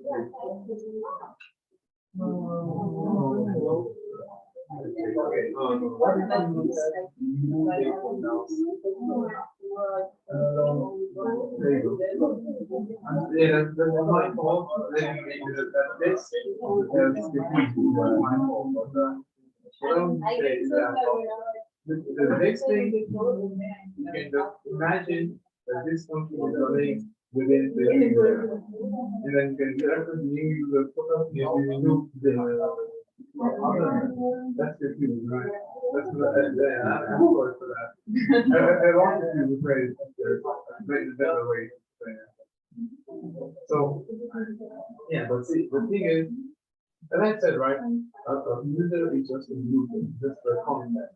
So we know that when someone will create an instance, right? When someone will create an object, we're going to create it with this concept. I don't know what the name of that variable is.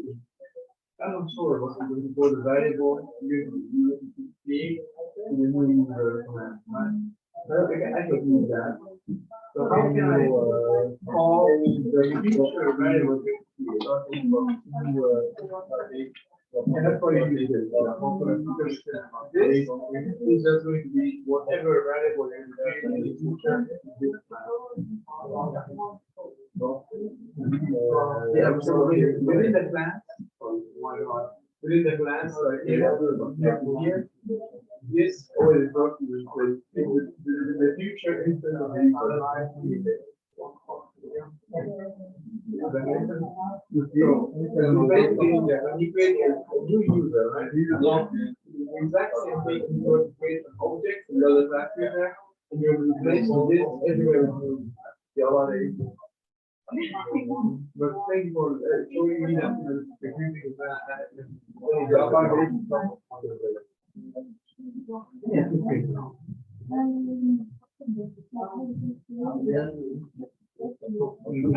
yes.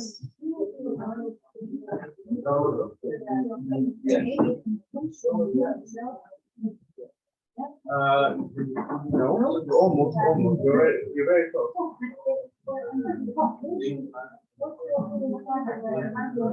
Yes.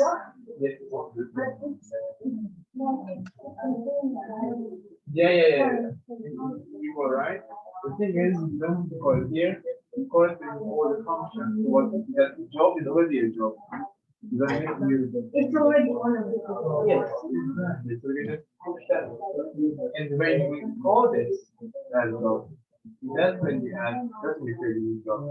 So you do this.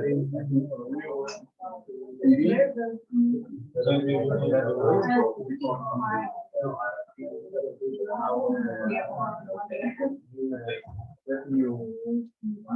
Yes. Good, no? You did not put that.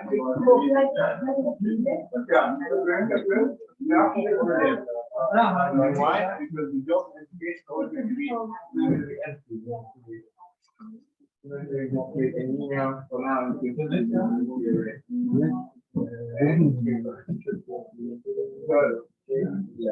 and now here we can do add job. So I draw. And here then we will create a new job. In here, and you class. Everybody has a new job, but you want to add the same job to people. Yeah.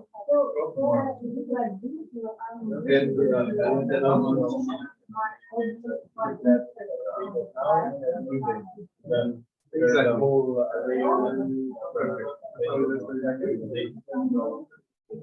But the way that you work this the way you realize you deserve a break. Come on.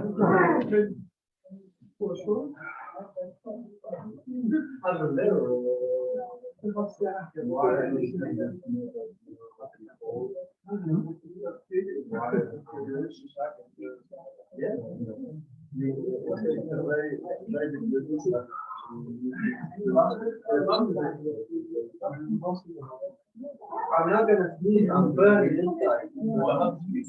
Oh. Really? Good.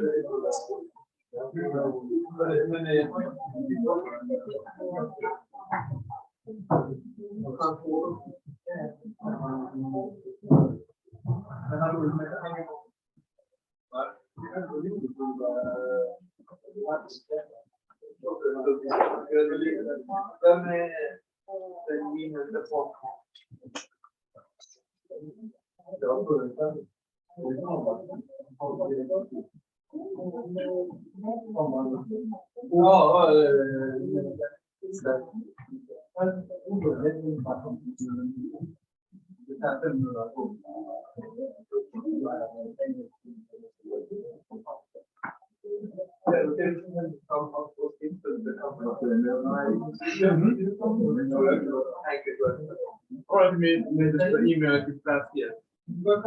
This email is equal to this. Yeah.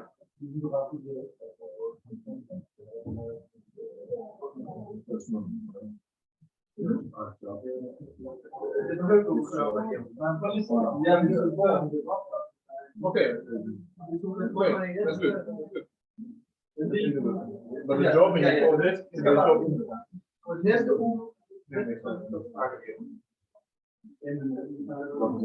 Yeah, so the jobs will be objects with all the jobs.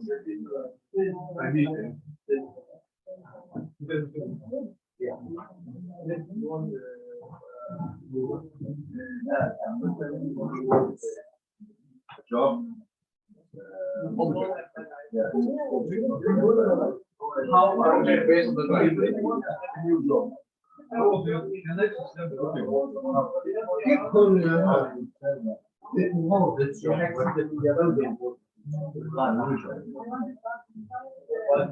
Yeah, we create a job here, and then when we create a job object, right? And that's what you should push on the jobs. The jobs are just strings, like objects. So I should push jobs to be on the right objects.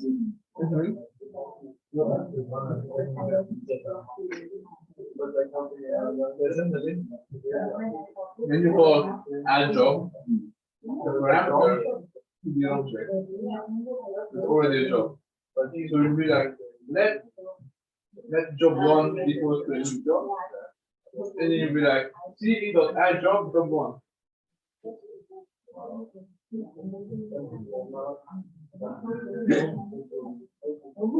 You can have a collection of different classes. No. Maybe say it like that.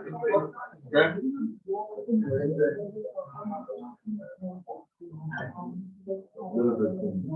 Yeah.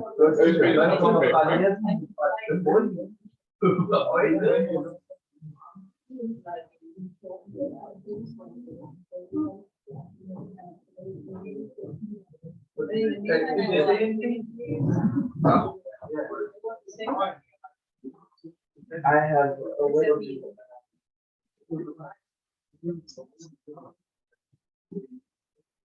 Oh.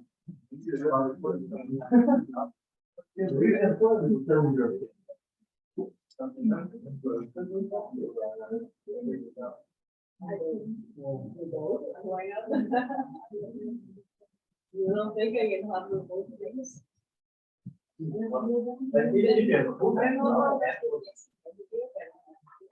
you have a lot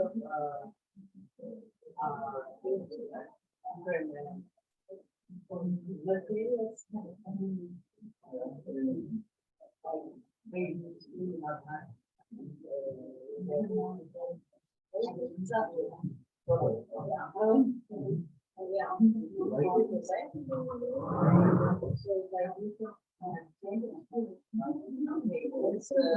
Yeah, we're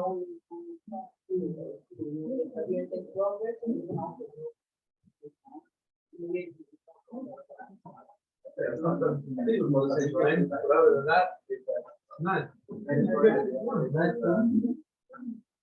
What's your thing? Is it both of them? But they want to say. Well, then, yeah, you are. I was thinking home.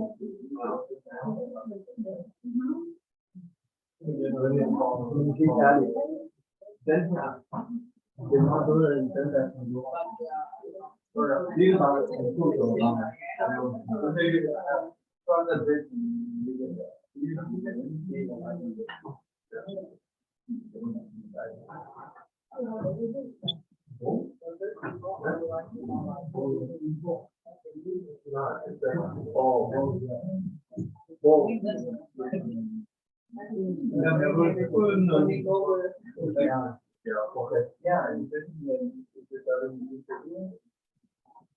the one thing more how the how is a job really good? What are the conditions when you are all these are how are you? Hard. Not good. You have a great network.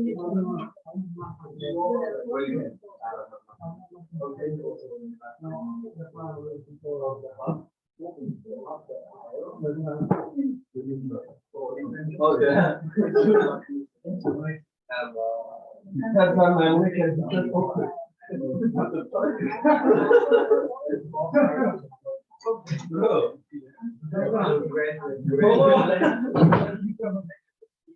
Donald Trump kind of thing. Grab him. I'll post him. Grab everybody. Right?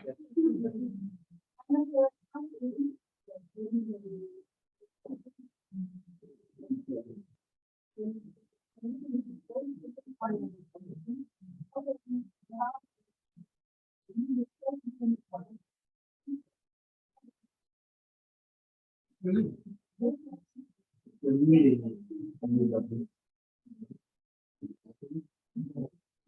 Like that. Hey, you're there.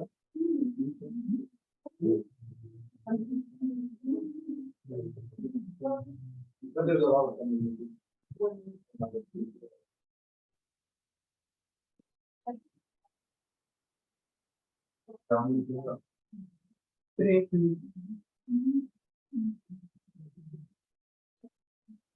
Better than you are.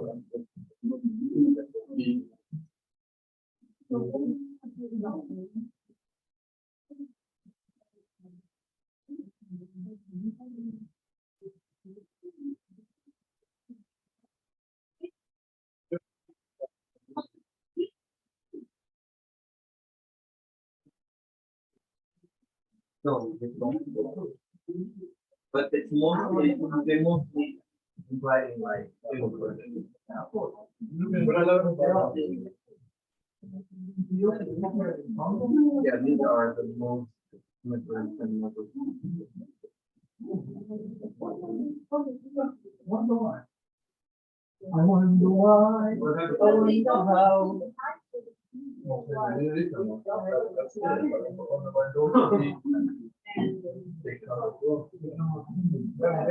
Why don't and you didn't go to court? Eritrea and Congo, one of the Denmark is I know. Some people before this part the immigration process they used to talk over not made the only people who came this year, the only people who came there were Ukrainians and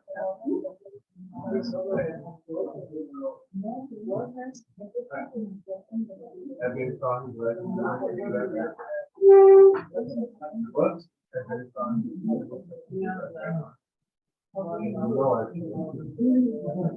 There's also being a Afghan. Yeah, yeah, there is no, but in the English, like,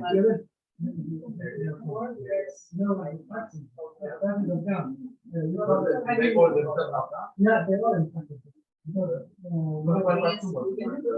yeah, they're gonna, because they want to, and somehow, show themselves as a burden. Yeah, and as a burden, and partners, so they will start to defend the show of that. In one of the,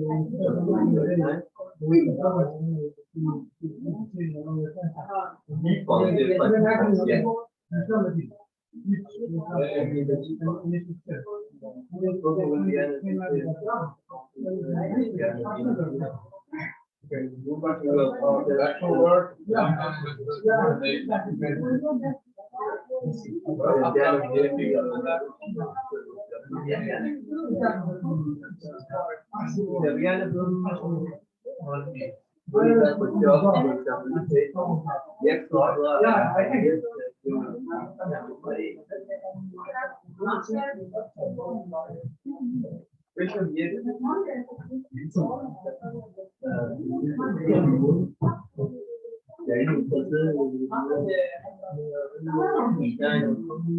Yeah, easy.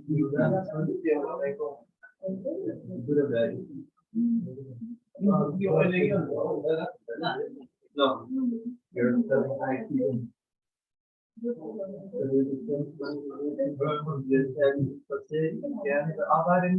Yeah,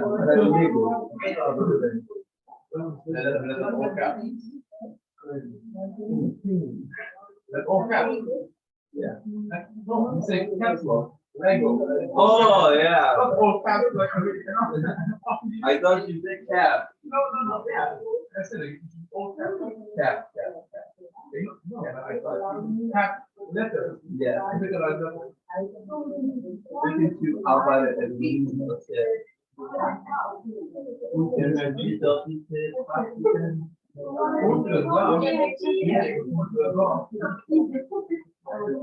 are you gonna go? I think you're trying to see this. Only.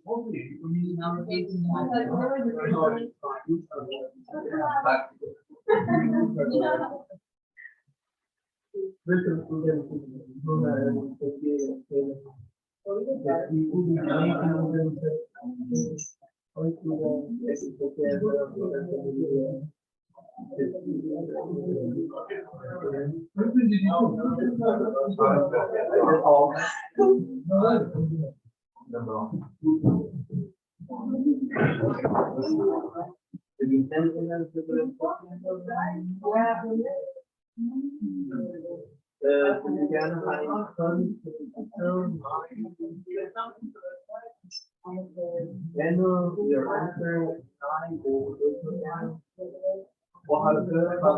Instagram, Facebook,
no, I don't do this. What do you mean? Rene, everybody does cake. Everybody started already talking about and then on this totaal het voor de ooit met die voeding dit daar nog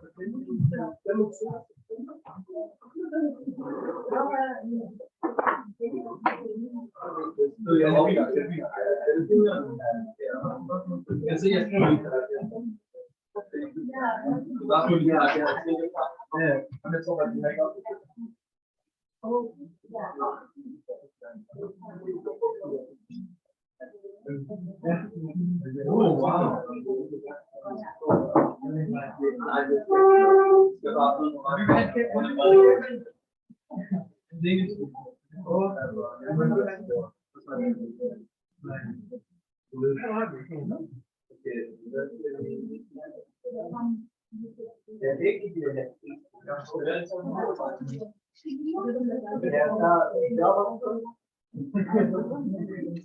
You don't need a right hand.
You do so much CSS. It should work. What do I do? When you take on somebody's camera, that's I was doing homework and she like never done in CSS. Oh my god, I don't even know. I have one question. You review homework, you go on GitHub. How can you see the result? You download the repository, and you do all that? Like simply all that, but see the result. Yeah. We have to do that. Otherwise, how do you know that? The code runs. I'm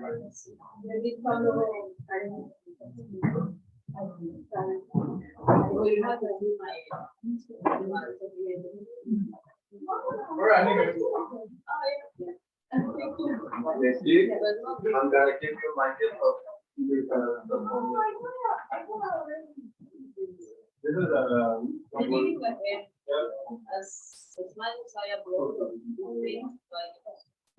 at this point I have more jobs for more jobs.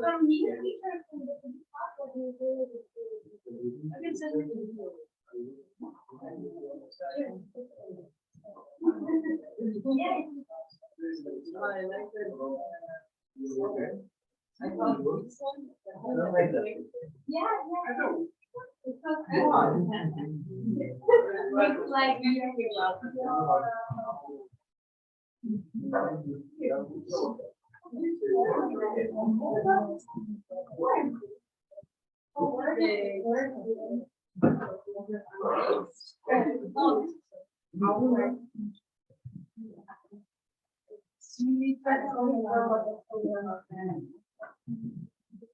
Oh my god, I need to do it everywhere.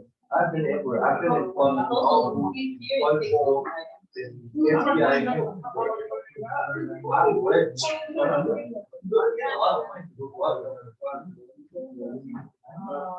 I don't need to understand this happens. Yeah. Hey, Yeah, the CA, of course. yeah. You don't need a lot of money to celebrate. The interest is like 50 kroner, and you don't need to buy. 150. No, not only that, for example, you buy a few or two there, but make sure you get short. No. Alcohol. Go to the market. Buy your drink. Bro. Even things not. No, never. Even things.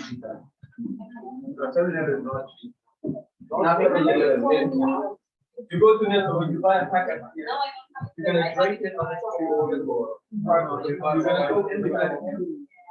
Go in and even in there. One beer.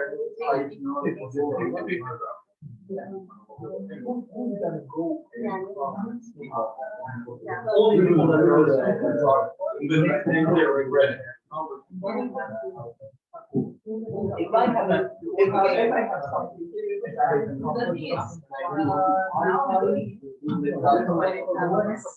I'm gonna do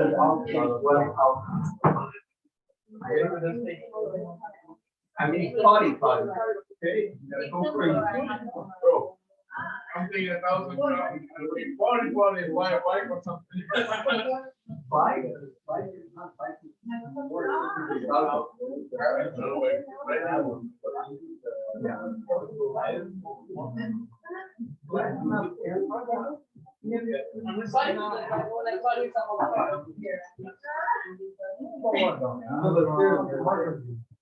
A friend of mine.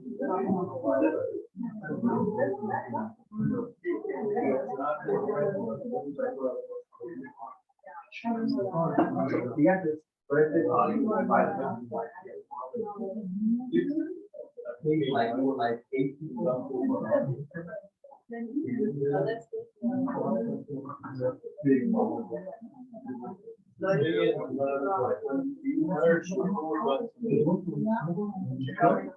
And then whole round from birth. I don't know how I did.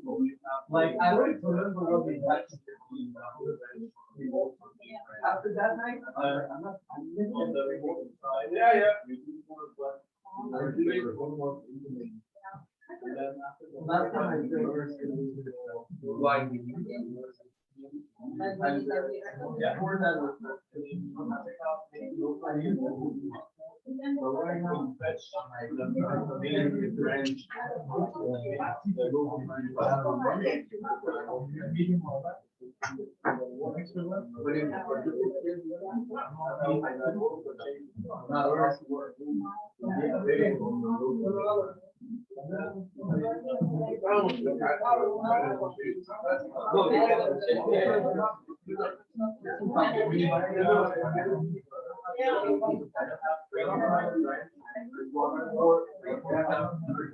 everything up free. Even if you don't live under the moon, that's the same one. The rent, gas, everything. Because at the end of the month, you without it. No? So it's kind of like there. But at the same time, I have so many good opportunities and there were so many times. And it's kind of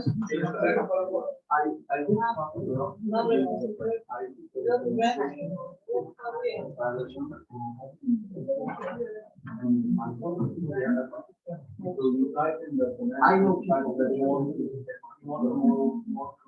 get help without any because they're not allowed. They don't have they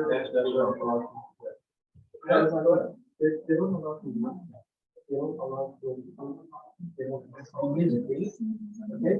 And they live in a place that Danish government pay for their rent, Danish government pay for the water they do, you know? Yeah. Why? Like most of these people in Brazil who work,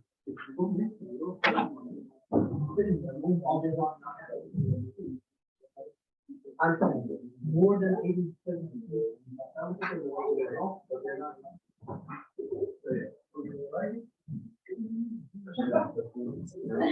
No, you don't hear it. You're hogging all the.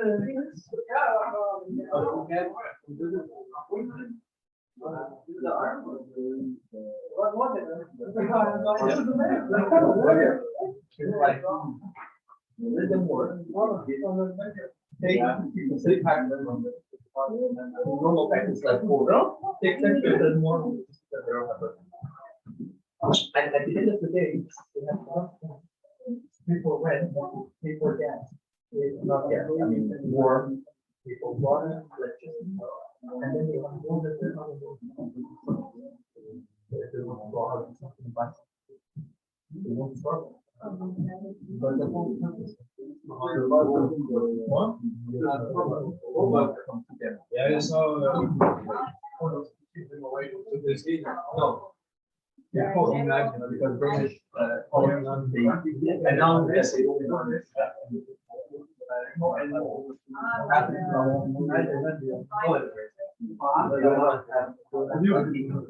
But they couldn't have it.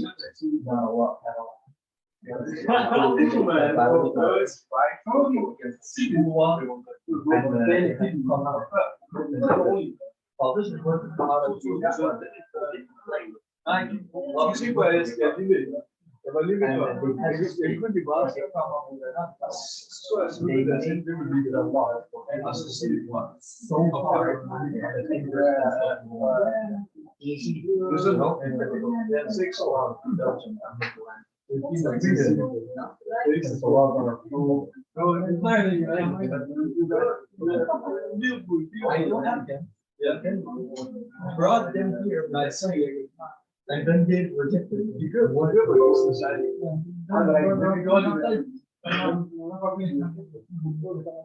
even in the middle for them, we did nothing.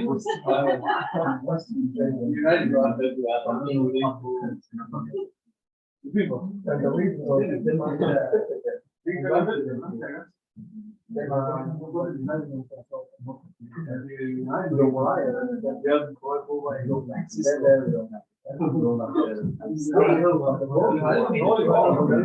almost a bit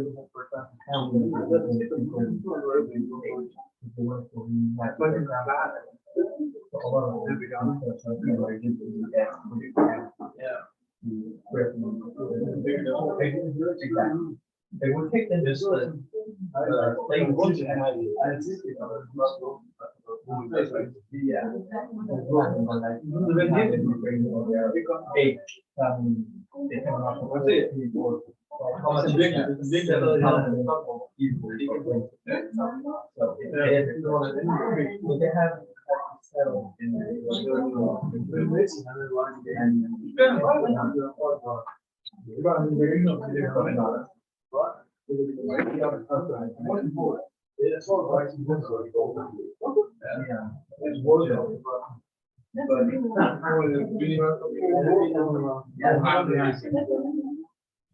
you don't work with them much English.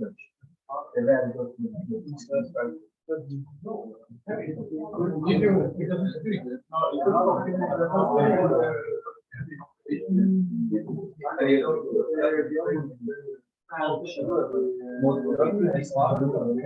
yeah, it's kind of more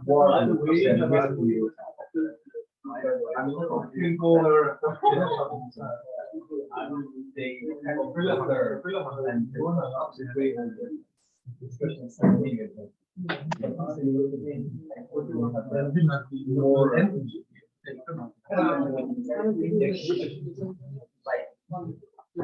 Big value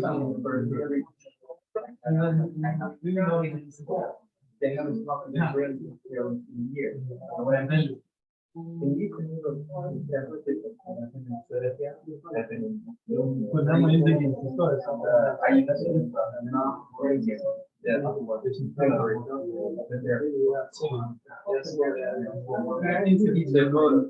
start finger in the street. You think so? Yeah.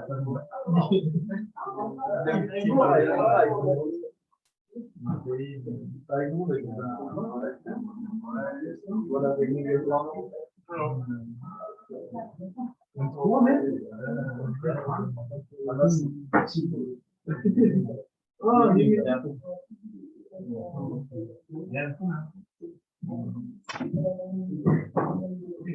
Like food is for not this. I did. I go get it. Go get it. Yeah, good. You did it. Yeah, did it nice. So you can find you. I'm gonna see. I'm just going to so yeah. I'm going to get it. Yeah. I'm not going to go about it. I'm like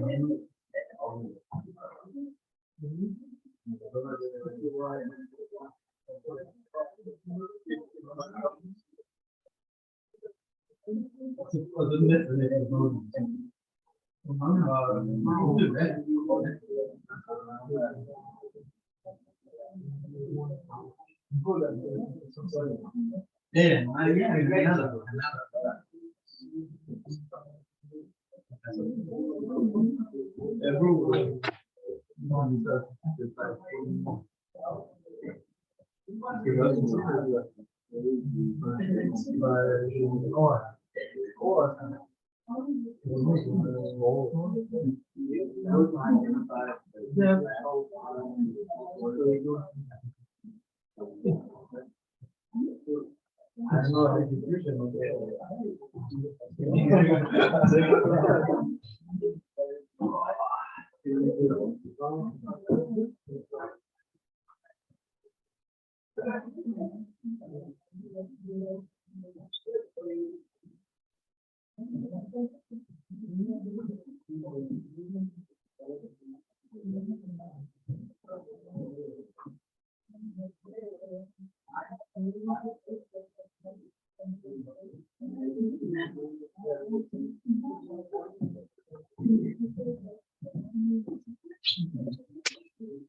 perfect.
I think I did it. You did? Good. Yeah, of course. Just looking where the sort outlet is. Oh, there.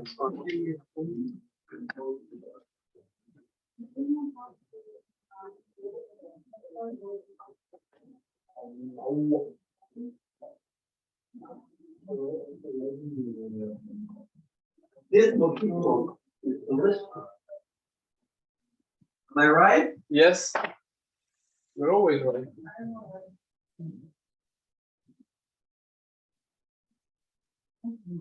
I know there's no you. It's there for him. Please don't die.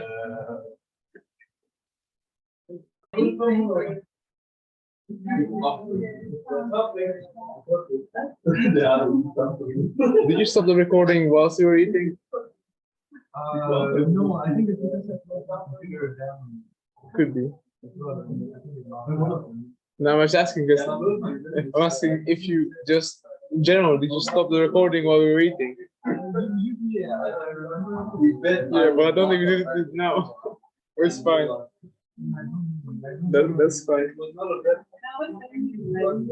Because like if you pause it, you have to remember to unpause it. Yeah. That's true. But it doesn't matter. No, it doesn't, of course. Turn up and down and up and down. We were in the train station. We left Alho, and then someone said, "It's free." We looked at each other.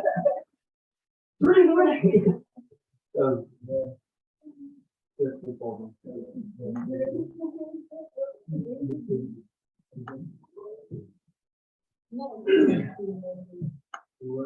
Yeah, when you were here, we said nothing. We said, yeah.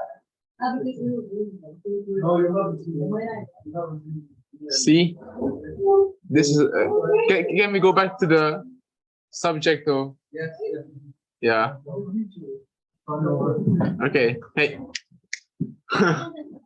As you can tell, this is an example, a very cute example, for you to understand what the difference is between the class and the object. The class is the dog, and the red stuff are what can differ. This is what you actually would give the constructor, right? And the black things, the methods are the ones that all dogs can perform, just probably in different ways, because they are actually different in the red properties. And you, as you can tell, they all look different. They have different states, but they still can perform the same thing. And yeah, it could be like you can say that depending on their age and their size, the speed at which they run is less or more, but you know that all of them can run. So the actual implementation can differ, but the way it actually looks in code is the same. What did I want to say? Oh yeah.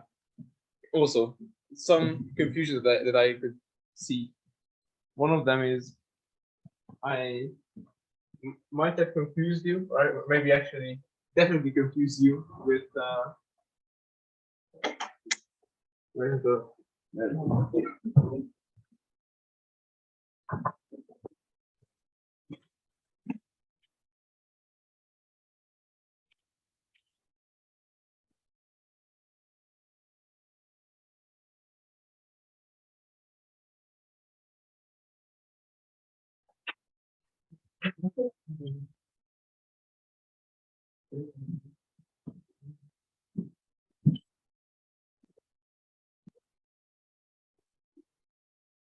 so one thing that I said was that when you have code like this, then the value of this is going to be replaced by the object that you called it on, right? That's what I said, and that's kind of confusing. But the thing is, what I meant was that, as I said, the class just defines the behavior of future objects that you might create. Like this is what the hacker future looks like. This is the stuff that they can do, and this is what you should give us to like know which one is which, right? How they are different. But like we know that if in the future I create an instance right here, and I say for it to say hi, it's going to perform that because it's part of the class, right?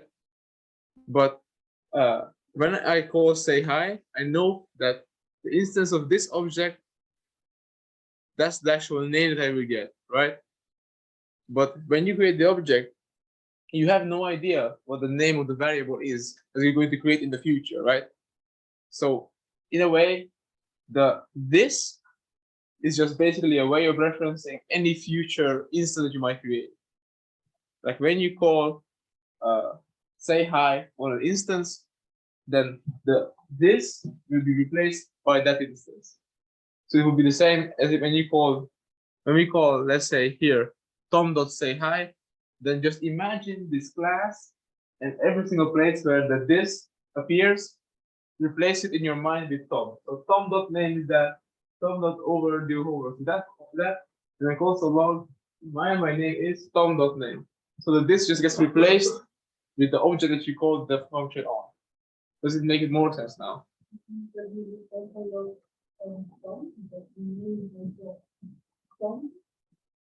Well, when we no. Yeah, the thing is, this gets replaced with Tom, the variable, and the variable's name is what we actually gave in the constructor right here, which is Thomas. So we say, "Hi, my name is Thomas," because the keyword this will get replaced with by this thing. You don't have to do that. You don't have to care about that.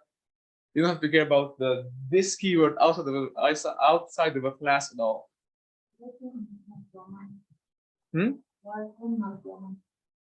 What do you mean?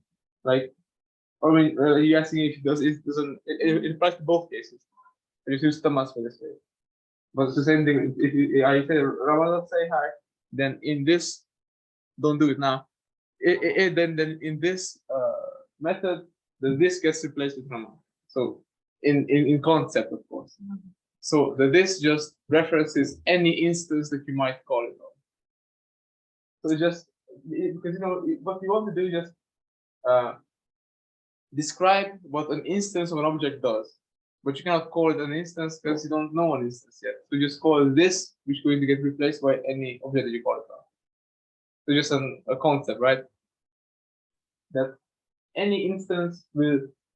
This is said like any instance. Like when I call overdue homework, then any instance will return its overdue homework. Does that make sense, more?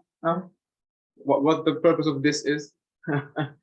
Is that? Yes. So this is that. Exactly. And another thing was in the exercise. I saw that a lot of you actually went the whole way with the exercise, which is very, very, very good. I'm very glad to see that. But what that was in there is that you had to actually have. It's better if you just rotate it like this. Yeah, you had to have a class, right, of CV, and in there you have the constructor that it took just email, right, nothing else. But without that, it actually defined this jobs to be an empty array, and this what was it? Education, yeah, to be an empty array. Yeah. I mean, I don't know how correct that is in English, but it is not for your fault, of course. And this email should be, of course, the email that you gave, right? So you know that no matter how you create, what instance you create, initially it won't have any jobs to it, or initially it won't have any educations, right? And then you have methods such as add job, right? That takes a job parameter, and what we want is to add a new job to this instance.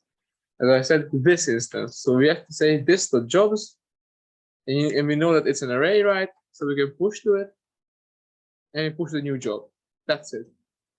But ideally, what we want is that when we call this function, the job parameter should be an instance of the job class. So if you have a job class as well, like this, then we have a constructor for that, which is, I don't know, like the name of the job and the salary, let's say, right?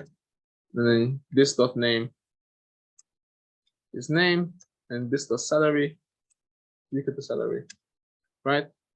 And then here what we will do is we will create a new CV, which I can use const as well, no problem. Const CV is equal to a new CV, right? And we have to give it an email address. It doesn't matter, just test.activefuture.dk, I don't know. There you go. And let's create a new job as well.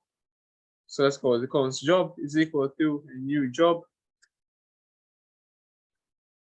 Let's say developer with a salary of, I have no idea, let's say it's a yearly salary of 100,000 or something. And what we can do is then we can add this job to the CV's jobs like that. And what we have now is that the jobs array of the CV here will contain instances of the jobs class. Is that clear? So this right here is an object, right? Because we create an object based on the class of job. And then if you push it, it's just the same way as if we were to create an array and we just said like this.jobs.push, and we use the actual ones that we have here. So like name is developer, and salary is 100,000, like that. So it's basically the exact same thing, right? But since we know that the job is an instance of the job class, we know that it definitely has these properties. And then we can just know that if he has multiple jobs and we want to know how much they have made before, what we can do is just like, I don't know, calculate wealth or something. Oh, I'm so sorry.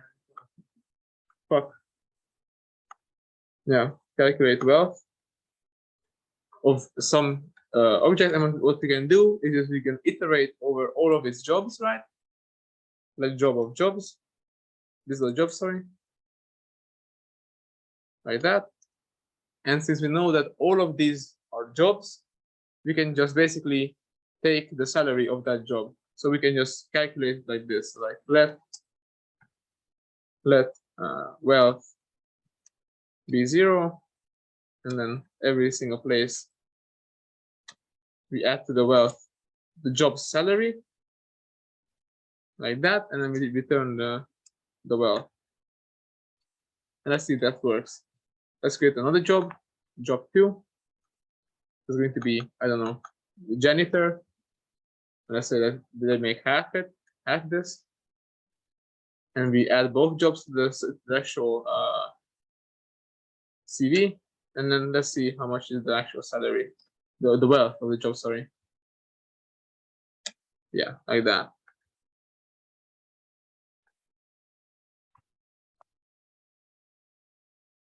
And it's calculated.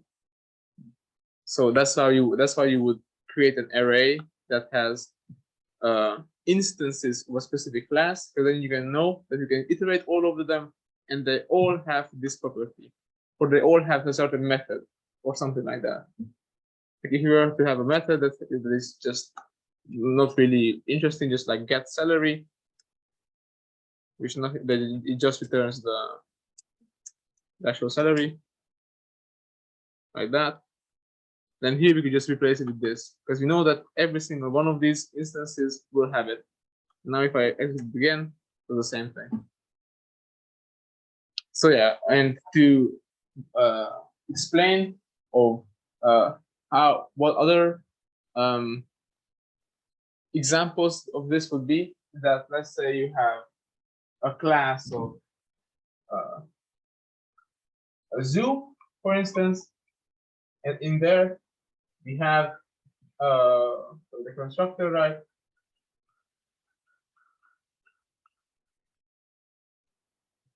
I won't use this one. Constructor, and then we have this dog animals is an empty array. And then we want to, and of course, we know that the zoo has all kinds of animals, right? But we know that every animal, I don't know, can make a sound, let's say. Or every animal can eat something, let's say. So we create, again, also a class of animal. Why is it so bad? Is there any of the green ones? I think this one's kind of fine, right? Yeah. And here, you could have a constructor where you just say, I don't know what the breed is, like it's a dog or what. Not breed, species. Yeah, and then we know that every single animal can, let's say, make a sound, right? So like make sound.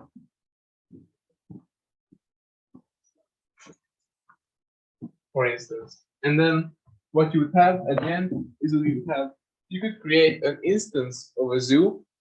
Let's call it, I don't know, this Aarhus has a zoo. I don't think it does. I don't know. Let's just say that it does. You would have an Aarhus zoo, right? And you would add to it the animals, all kinds of different animals. So you would create an animal of a duck. A duck is a new animal where the species is duck, right? Whatever. And then you would have a dog, for instance, and an elephant, stuff like that. And then you would have an, I don't know. And as you can tell, this is an object right here. These are all other objects. And this contains all of these. And if you want to have, like, I don't know, a method on the zoo, like to make every single one of the animals in the zoo create a sound. And then you could just iterate over all of these and make them make a sound. That's a very stupid example, but just to explain what I mean. How you can have instances of another class within another class. If that makes sense. Yeah. Or if you want to take the student example here, you have the students, right? You could also have a Hack Your Future class, which consists of multiple students. Like an actual class 24 is a Hack Your Future class, right? So you would have a Hack Your Future class, it's very confusing, I know, in which you have a property like this, those students, and the students are all Hack Your Future students. And then you could have a property where you just say like, no, actually let's do it. Yeah. Let's do it together. Oops. Let's do it together actually.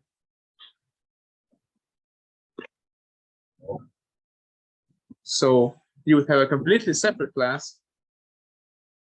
That would be Hack Your Future class. Right? A class of students, I mean. And then here you would have a constructor where you just say what the actual like number of it is, right? The number of the class. And then this dot number is the number. And you would have that this your students is an empty array, right? Like there's no students currently. And then you could have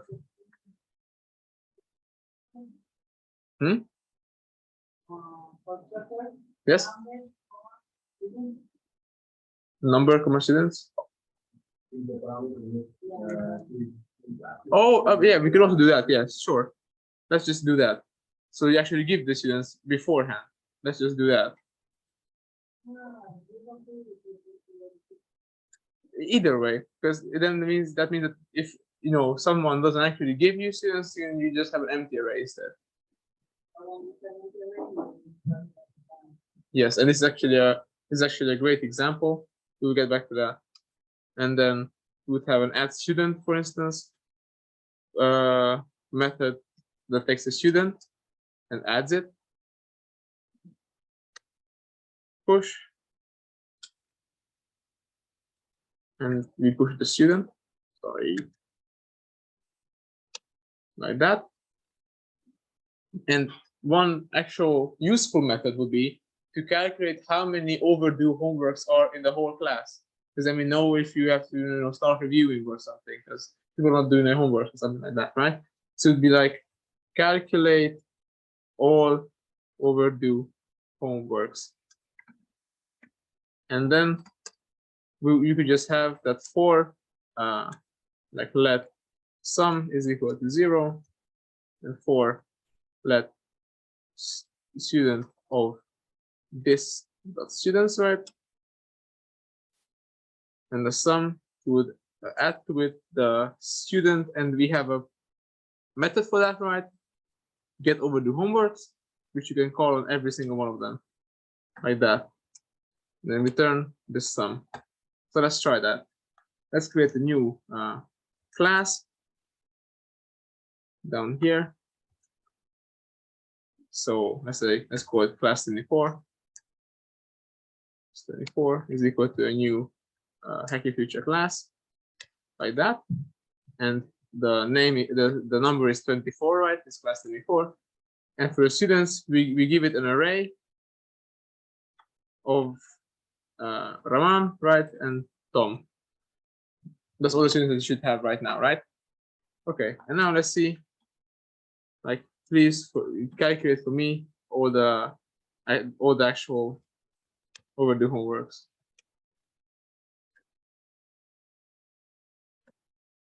And let me actually increase the number so it's more interesting. So like that, yes. And it does. So this will be a use case for it, right? And one more thing that I have to touch upon now, because you have actually mentioned this, is that what happens if I don't have any students yet? Like, what happens then? Like, I should have an option that I can create a class where I only give the number of the class, but I don't know any students yet. So I want it to actually be empty, right? What you can do is you can have multiple constructors with different parameters. So let's create a constructor here where I only know the number. I don't know who are in there. I just only want to create a class with empty set of students. Let's say we want to create a class for class 25, which doesn't exist yet. We want to have it already, you know? And then we would say that this dot number is equal to the number, because that we already know. And in this case, that this dot students is equal to an empty array. And because of this, we can create another class, that class 25 is equal to new Hacky Future class. And here, see, it already tells me VS Code that I can just create a class with only provided the number. So I can say 25, but if I want to give another parameter, then it's going to tell me that I can do that as well. Like I can give an empty array or something like that. But without giving that, you have this. And then if I were to console log the students of class 25,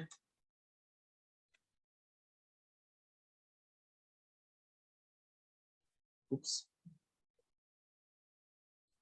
Can't I do that? Is it like that? Is it a different thing? Multiple constructors? I thought so. Just a second, let me actually verify. I thought you could do that. Just a second, just I have to make sure.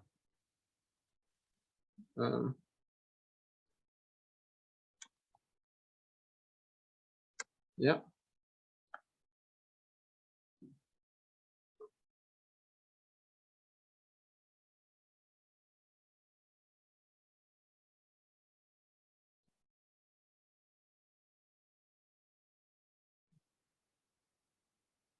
Okay. Oh, okay. That's how you do it. Right. I see.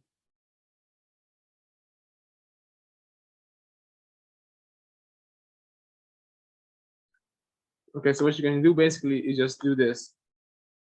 Instead of that, excuse me, that was my mistake. That you can check that if the students were not given, so they're undefined, right? Defined, then the students should be an empty array. And else use the value that we were given, like that. And now I think this is going to work. Yeah. So class 25, we didn't give students to it, but we reacted that if you don't tell us who the students are, we just assume that there are no students right now. So in this way, you can have multiple constructors in a way. So you can just give default values. Yeah, of course. That's the beauty of it, because with normal function, like an object literal, like if you were to create like class 26 is equal to, and here you would say students, right? Here you cannot write code, like you cannot write like, I don't know, if this then else or something like that. But with a class, you can actually do that. Like you can actually have logic in the way you actually build something up.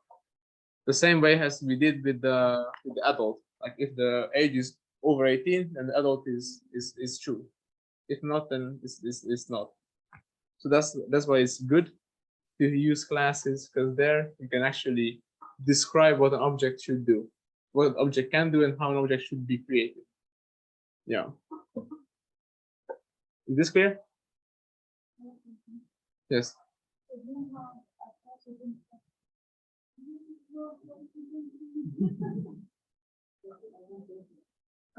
So you mean like this?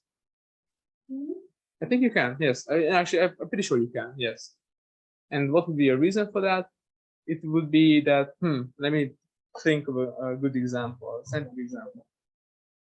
I don't think there's really a point in that. The only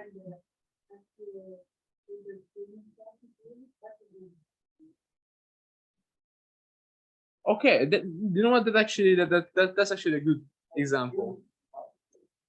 Yes, that's actually, you know what, that could be a thing that you would want to do. So you would take this class, right? Like this, right? And you would actually put that in the Hacker Future class, right? I don't know where I am actually.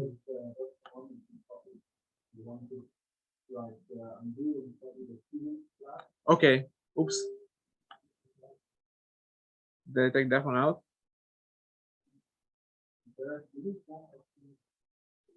There was. I just don't know where my class is. Here it is. Okay. Yeah. Okay. So you could do that. Yes, I'm pretty sure you can do that. So like that, right? The reason when you do this,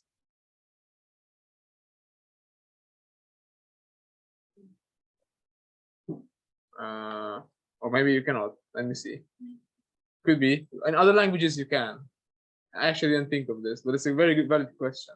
Or maybe you cannot. But I think you should be able to. But no, it doesn't seem like that.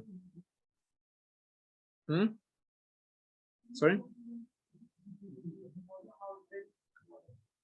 Yeah, the way you would do that. Yeah, I mean, the reason why you would do this is that you would have a function where you get just the name and the overdue homeworks, and you would create an object within your own class. But there's no point in doing that. It would be kind of like defining a function within a function. You can do that, but there's not really a reason to do that. If that makes sense. So yeah. So that's basically it about classes. So you just have a constructor with which you can create objects that you know how they can behave, like they have all of these methods. You can call it any of these. So it's basically just a concept in code. So you just define what instance of this class should be able to do, and just describe it. And then afterwards, you can use data to actually create instances of the class.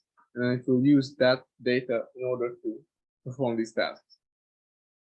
That makes sense. So you already know on an instance of a class what you can do with it, but the way it's going to happen depends on the actual state. Like calculate wealth can be called on any CV, but it's going to depend what you get back depending on which instance you call it on, right? The same thing with the say hi.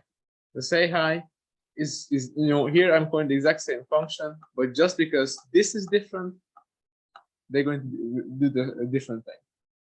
So it's like a parameter kind of. Okay. So now please ask every question that you can.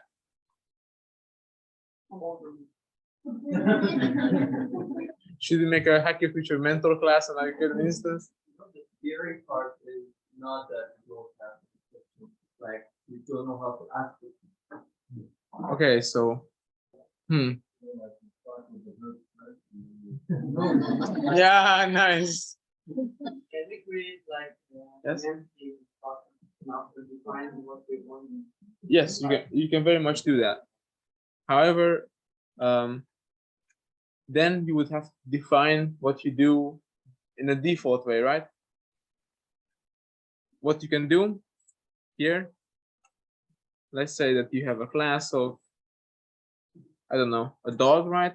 Like how we had this example right here. This one. And the dog, you have a constructor, right?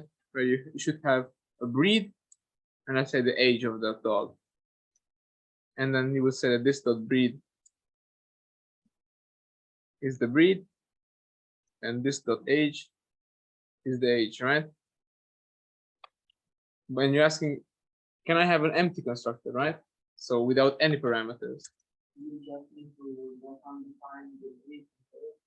Like we did before this. Yeah, but you would exactly. So what you would do is just here you could check if the breed is undefined, like it was not given, right? And if it wasn't given, then you can just have some default breed. Like if they don't specify anything, then we just assume that it's a Labrador. But if they did specify, then we use that value. That's what actually the date object does. Because when you create a new date object like this, if you don't provide any parameters, it just assumes that you want this exact moment right now. That's what you get back. But if you specify, like I want actually 2019's 11th month, so that's the 10th index, and the 10th of the month, which is the 9th, then it's going to give you this one. But if you're not picky, it's going to give you a default value, which is the date currently. Right. Yeah. So this would be a way to do it. I wrote a comma instead, sorry. And you could do the same thing with, oh yeah, I forgot the parentheses. And also if you could do the same thing with age. So if age was not given, then the age is, I don't know, you just by default, just say that I assume it's very young, the dog is just 1. And if not, then I use the actual age that you gave me. And that's how you can do that. And then you can feel free to call this to be like, I don't know, I want a poodle, which is a new dog. And I know what the breed is. It's a poodle, which is the age of, I don't know, 12. That's quite an old dog. And then you can have a Labrador. And since I know that that's the default behavior, I can just call it like that. You could, but then that would mean that when you construct an object, the state is the exact same. So you would have that, you would have nothing here, and you would have that this dot breed is a Labrador, by base or something like that. And here it doesn't really make sense, but where it does make sense is the CV class that you have to make. Here at the CV class, as you can tell, the only thing that you really have to give is an email, right? But you could just make do without it. Like if you were to create a CV without the email, you could. And then you have an empty constructor. And then after you created the CV, that's when you have to add every job by its own, like with the method call. So you would have like this. And you can very much do this if the use case is like that. Because the CV, right? The CV should only matter what the jobs of education you have are. And then in this case, you can have an empty constructor. And then after that, if you want to make it so that 2 CVs are different, then you're going to add different jobs and educations to either of those. But feel free to have empty constructors. There's no problem with that.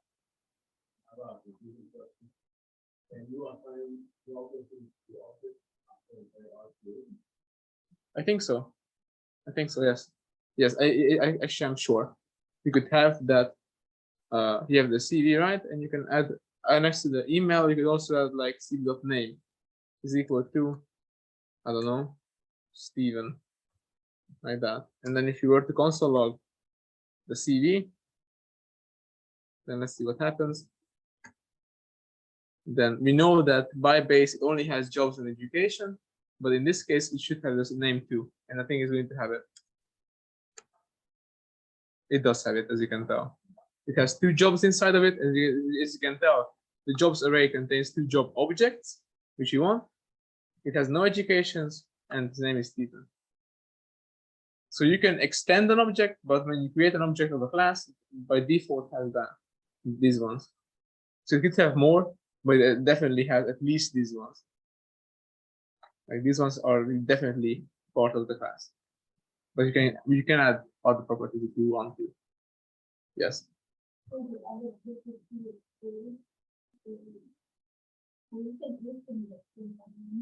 No.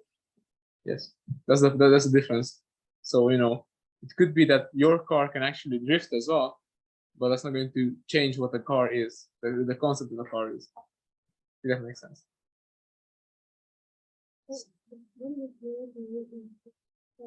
Our class is and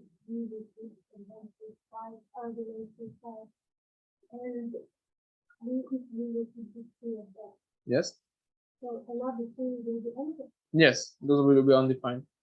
Undefined. Yes.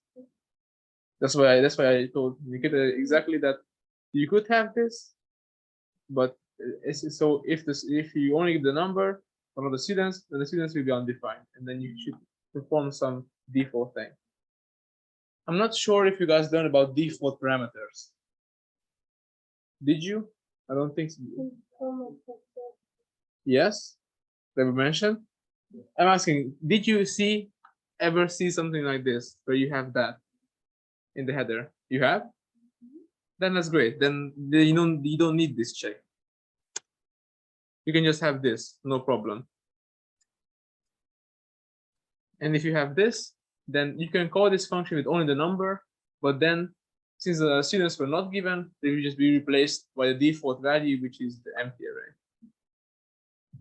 So you guys have seen something like this before? Not an empty array, but but the parameter is empty.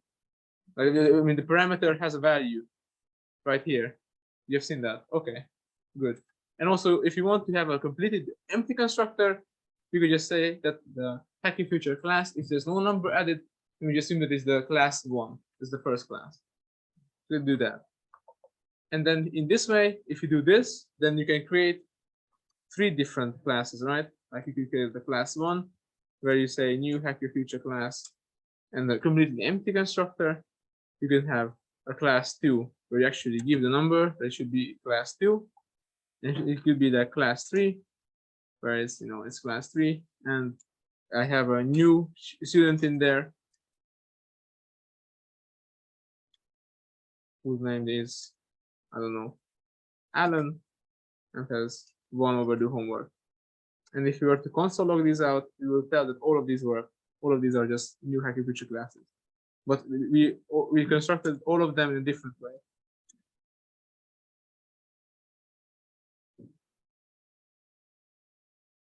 Oh yeah, I should not put that before the actual class, should I?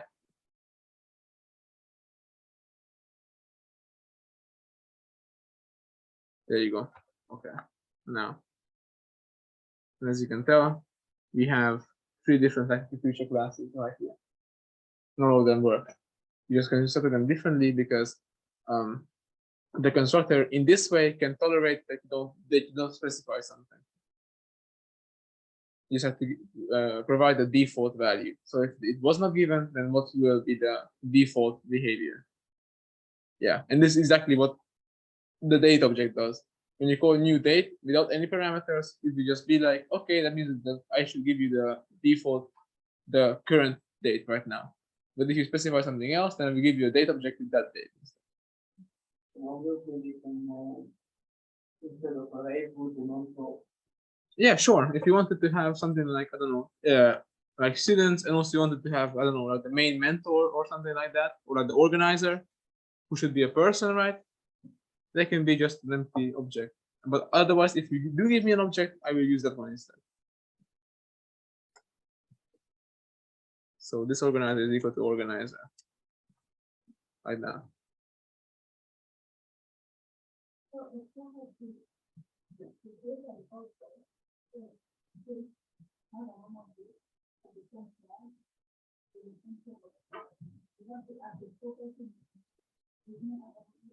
You can, of course. But I'm saying in the constructor, it's usually that's where you define everything. But if you were to not, like in the CV, right? In the CV, it could be that you don't actually provide the list of educations. Like you have to actually add them one by one. We'll also do that. And you can also reference this stuff from outside. Like you can just be like console log, or not like that, like class 1 was the one that we didn't give anything to, right?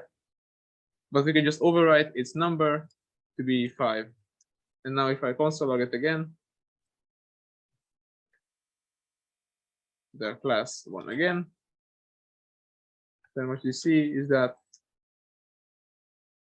it actually changed the number right here. See?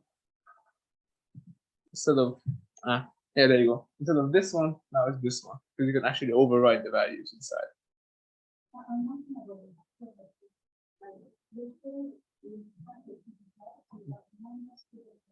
Mm-hmm. Mm-hmm.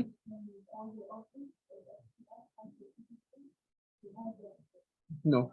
This is when you want to create an instance, right, use the constructor. That's definitely true. And after that, you can add new properties to a certain instance, but that won't affect the other ones. So here, right, you see you have 3 different acupuncture classes right here. And if you add a new property to class 2, let's say, like class 2, and I don't know, their graduation is on the, I don't know, 2023, I don't know, September 9th or something like that. Then if you were to log them again, you'll see that only the class 2 has got that property now. Because an object, again, you can modify anybody that you want. And that's all it is. A class instead is just object, which you can modify anybody that you want.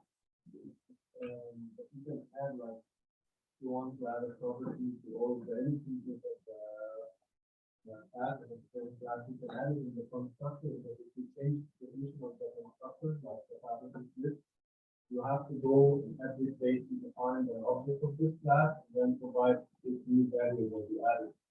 Or if you didn't change the parameter list, you can constructor and just add the properties that the constructor.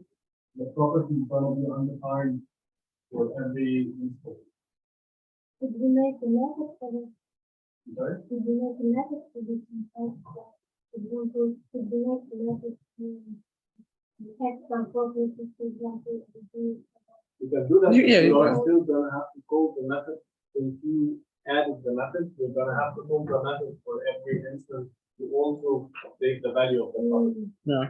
So yeah, basically, if you add a new property to the constructor, then every single place in your code where you created an instance, you have to change the parameters. But that's not nothing new, right?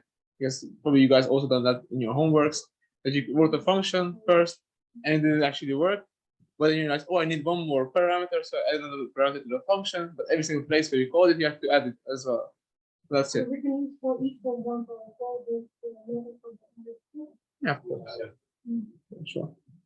You could, but it's also just easier to, if you, whenever you change the class, you also change every place where you actually use the class. Same thing with the function, right? Like if you change a function, and everywhere where you actually use the function, change it. That's what code maintaining is. That's why you actually should use classes and functions. Then you only have to edit like 3 times instead of 11 times, right? Yeah.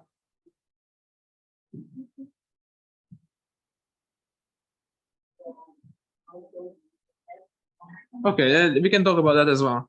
Just for a second. No reason to threat. I'm not going to reveal too much.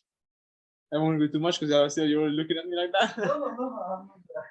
But yeah, it's not like, you know, to score how much better someone is than another one.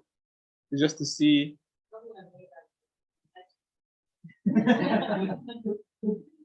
Who knows? No. But no, it's just to see that every stage of JavaScript you have understood the basics. It's the only thing that it might do is to reveal. Right, so if you don't understand it, If you couldn't do the first 3 exercises today, then I would say you don't understand the basics, but you have done that. As far as I could tell, everybody around the table has done at least the first, from what I have actually seen. So that means that you guys have got the actual like gist of why you would use something like that. No, not theoretical. like the homework guide, right? You try to be homework, and you get a problem, and then you try to solve it. Yes, but way simpler. Way simpler. I can give you just a sample exercise if you want that. I will give you some API, fetch data from it, and when you get the data, use the filter function to filter out every comment that is negative. Is it like that kind of API that you should? Is it that kind of API that you should sign up? I don't think so. No, I don't want. I doubt that it's going to be like wasting your time with that. Like sign up and two-factor authentication. Please provide your phone number, your CPR number, stuff like that. Yeah. Please scan your fingerprint and stuff. No. Don't be like that. No, just some API like the yes, no, what the fuck API. That's something like that, right? Something like that. Or we give you a fetch thing right into async away. That's not hard. Another example, that's that thing. I don't know. To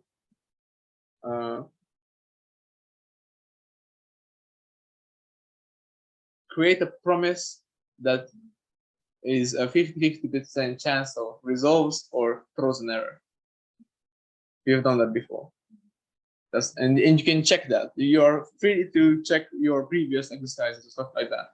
You can use anything on the web. Except ChatGPT. ChatGPT you cannot use.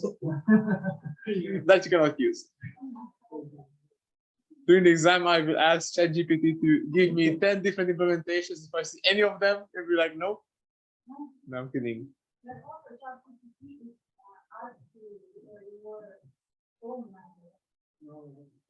It does, actually it does.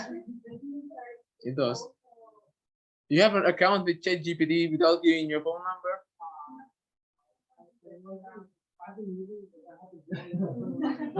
Hold on. Wait.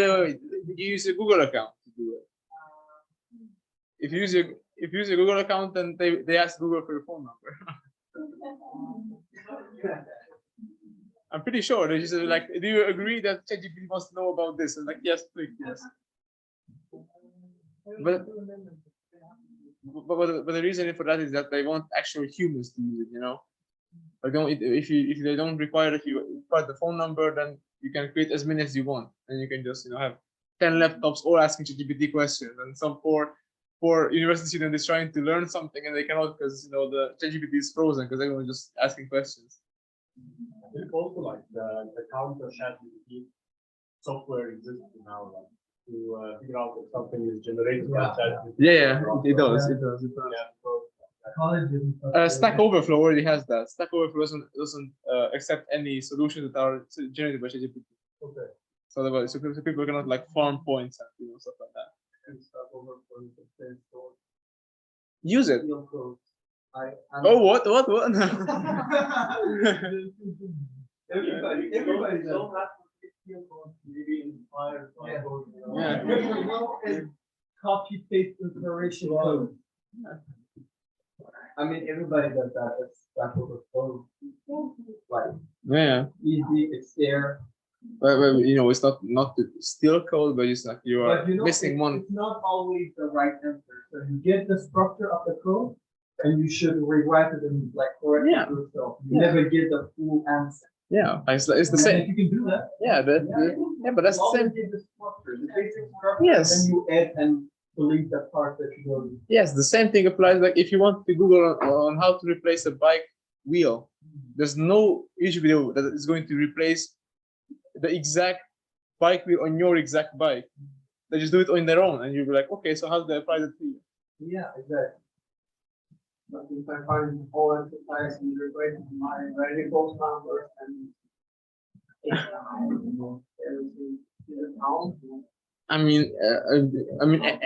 every API returns different class, right? If you have the same API, oh yeah, I see what you mean. Yeah, I mean, I don't think any of the exercises will be generic enough to like create a function that has two numbers. Because otherwise you don't even have to Google that. Like all you guys can do that, right? Function a b, return a plus b. That's it. That could be one of the exercises. Let's say like make a function that concatenates two strings to add adds two strings together and returns it, to see if you have even the basics of JavaScript. But if you don't, then we know that you should be consulted and helped out, because you have some confusions, I guess. That's the point of the test, not to like have a leaderboard over here, like who's the best, who's the worst, and throw tomatoes on each other. No. It's just to see if you have any, like, if you're lacking any crucial knowledge. Otherwise, there's no point to continuing, because it's only going to get tougher from here. Tougher, I mean, more complex. Yes. Yes. And it's like 2 or 3 exercises. Going to have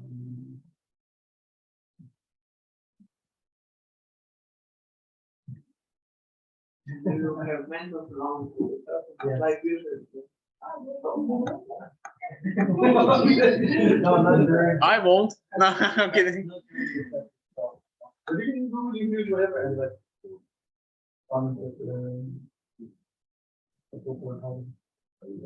Let me see if there's anything else I should mention. Constructor, we all know what it is. Instance, we all know what the difference is between instance and a class, right? It's clear to us. Instance is the actual thing created based on the class. Class is the concept of what a phone is, and this thing is the actual instance of a phone concept.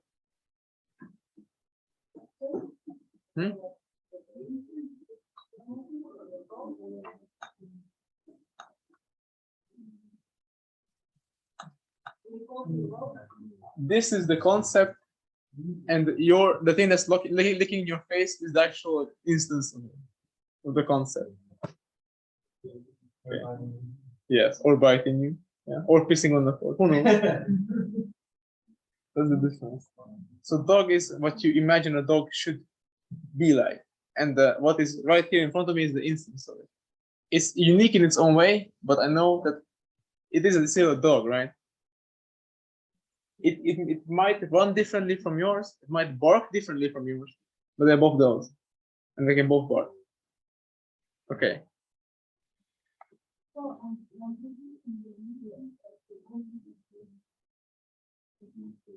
How did you say that? An instance is an object, but an object is not necessarily an instance. Yes, that's true. But I mean, like, if you make an instance of a class, right? Let me show you.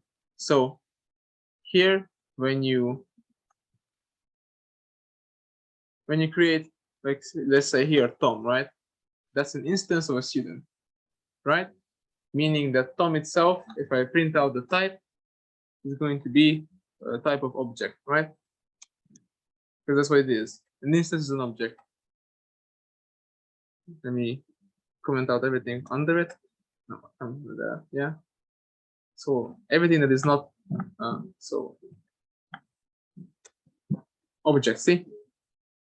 And the thing is, so every class instance is an object, right? But I can create an object like that, which has, I don't know, father is Sam. This is an object, but there's no class it belongs to. It's just an object that I created from the top of my head. You see what I mean? So every instance is an object, but not. You could create an object that doesn't belong to a class. Yeah, sure. You can use the literal object if you ever need it. Class is just okay. The class, an instance is an object that was defined based on a class. Yeah.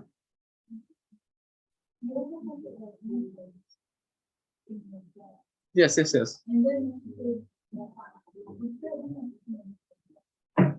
Depending on who you ask. Some people say that the difference between a method and a function is that a function returns something, whilst a method doesn't return anything. Like if you have a function that only console logs something or something like that, then that's a method. If it reduces it gives you a value, then it's a function. But people usually use it interchangeably. It's the same thing. Or sometimes people say that if it's within a class, then it's not a function, it's a method. But you can use both. You can say a class function, and I don't know what you're talking about.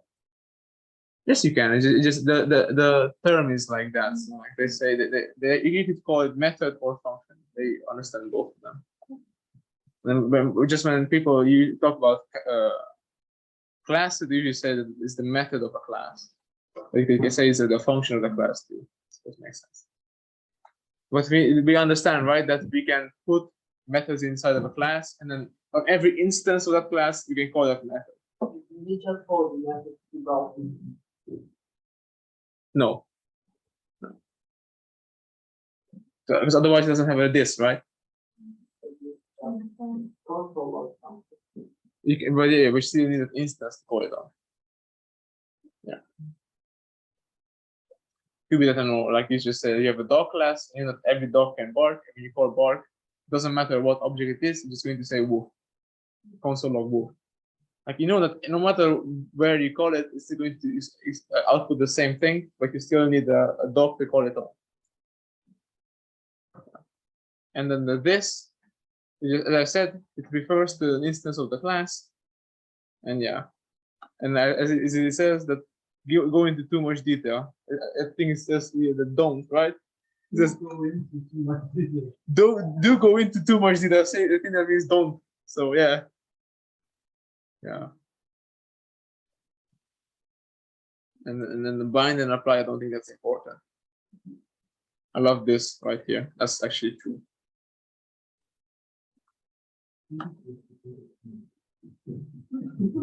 Wow. Put it on a sticker. Put it on a sticker. Yeah. Okay, so but still in the 7 remaining minutes, any question from whole of JavaScript? Unit time code, especially with time code. We have the weather app, Yes. and we need to define the time of sunset and the sundown and sunrise. But when we check in, for example, weather in USA, it says that we have the sunrise at the 3 p.m. And how to use this time code. I tried to. You get a date object. They get a time offset response from the UTC or the GMT time. Okay. And then what the thing is like the time in Denmark is +1, and yes, it's confusing to think about the concept of like having this UTC time zone that everything is referred to it. And then to add time to the UTC and then subtract time from the UTC to get the time. And how to like get also the time UTC time from local machines instead of getting the time in the current time zone. Okay. Kind of like explaining the whole concept of time zone. What does it mean? And how can we add and subtract time from the right. Yeah. I'm not sure how the actual exercise is, but I will try to. There is a weather app, weather API, open API. Open weather API. Yeah. Weather API that they can call to get the weather in a specific zone. Maybe. Yeah. So I mean, we know that when you create a new date object, right? That's going to create the actual time right now. Like if I were to print this out now.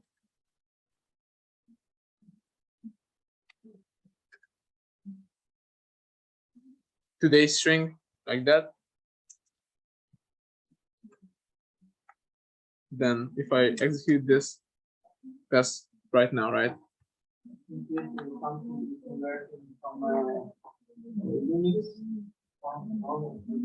Unix timestamp, yes. They define probably, and also they define time. Mhm. example, 2060, we need something to multiply and divide. Yeah. Okay, I see. Because definitely you can. I think it's something here like. Actual time, because what is it then? The slide for the each triangle, even to have the rectangle. The first time after for New York. Okay, I see. So which? Oh, yeah, of course. Please, because I'm not familiar with this homework. I'm sorry, but if you gave me time. Yeah. Is there a homework this week? There's no homework? Sorry? There's no homework? There is. Yeah. Oh, yeah. So, you are all familiar with the concept of GMT time, like this GMT time. Yes, exactly. Plus 1 hour, plus 2 hours. So there is this GMT line where every time is calculated in reference to this GMT line. So, for example, Denmark is GMT plus 1, and plus 1 here means 1 hour. So that means that the time at GMT line, the time in Denmark is the time at GMT line plus 1 hour. Okay, so if you want to find out, if you want to find out what's the time at New York, which is GMT minus 5, you will just subtract 6 hours because Denmark is plus 1 and then New York is minus 5. That means you subtract the 1 and then the minus 5 also to go back to New York time. And then you will know that you subtract minus 6 hours from the time in Denmark just to know the time in New York. And then in the open weather API, what you are getting in the response is something called time offset. And if you read the documentation of the API itself, according to this documentation, it's in milliseconds. And this means that you have to divide the time offset by 1000 to get to seconds. And like you can keep dividing it until you get, for example, to hours or minutes or days, even like whatever units you want to work with. So, for example, if you send a request to Open Weather API and then for New York, because this is the example that Julia made, if you send a request to New York and then it gets you this time offset of minus a very big number that's in second, you divide. So let's say this number. Let's take a concrete example for that. Let's say that. Let me try this at the simple. So that's 5 hours multiplied by 60 to have minutes, multiplied by 60 again to have seconds, multiplied by 1000 to have milliseconds. So we get this number, this huge number. That's something that's returned from the Open Weather API. Now we have this number. Let's say this is time offset in New York.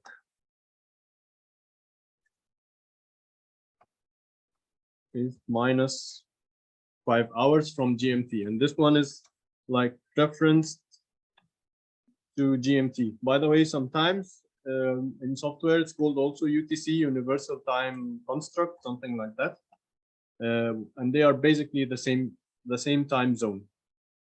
Now let's say that we have this response time offset in New York, and we want to get the actual time in New York. But all we have right now is the time in Denmark, for example. So now we have time in Denmark. That's new date like this. This will return to us the current time in Denmark. What if we want from the current time in Denmark to get the time in New York? As I said, we need to subtract 6 hours. Why do we need to subtract 6 hours? Because Denmark is +1 and New York is -5. we have to go back 6 hours. So time in New York is time in Denmark.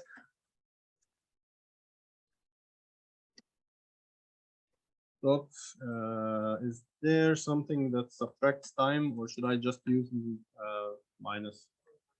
Probably minus. Okay.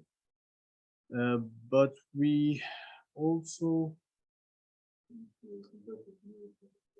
we need to like make the units the same when we subtract, otherwise it does not.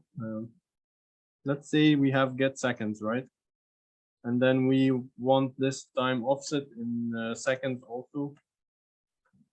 So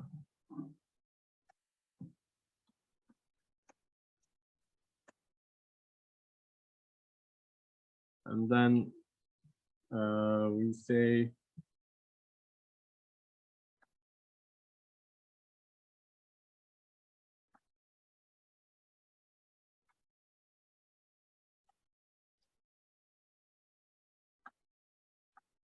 okay.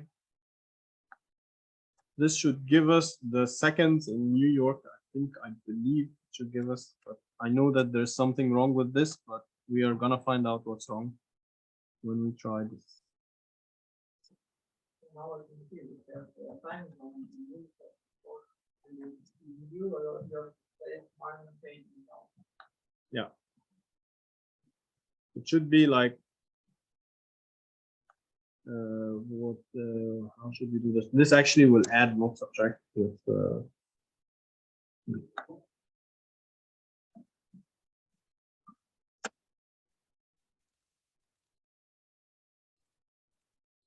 is this the only thing? Okay.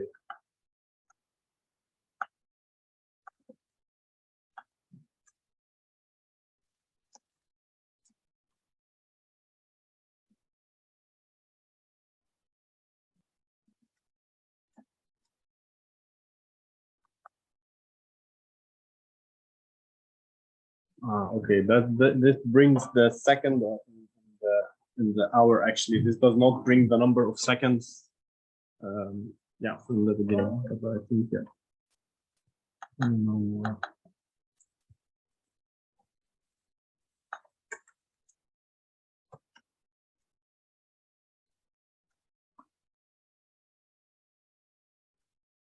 Is there an autocomplete on like the methods that are available on the data object? Maybe you like define a variable like left time and that time. So that we I see. yeah. Okay. Thank you.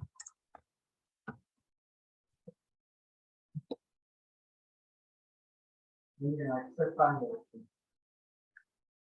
But it's already set supposedly, so the time zone by default is already set when we create the data object without any parameters. So yeah. You set it to be here minus 5.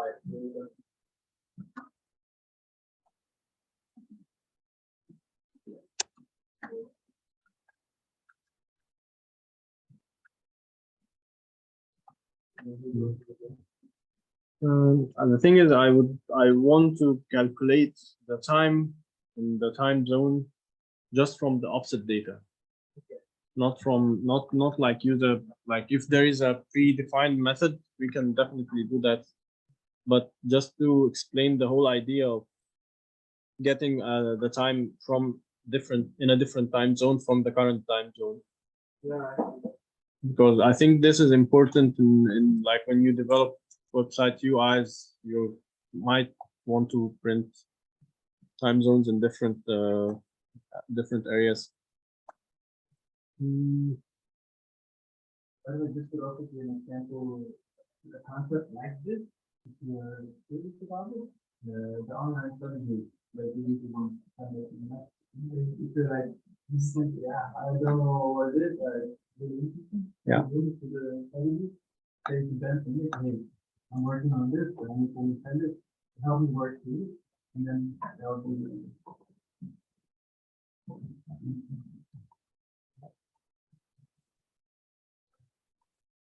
most of our students are. Yeah. If you check class 24, I sent a survey to helping me, like a future Christian, yes, Thomas, make a better model for next student. Please fill it out. We need to fill it. I want to see like 14 response by next Monday. Right? It really helps in improving. We need that to change.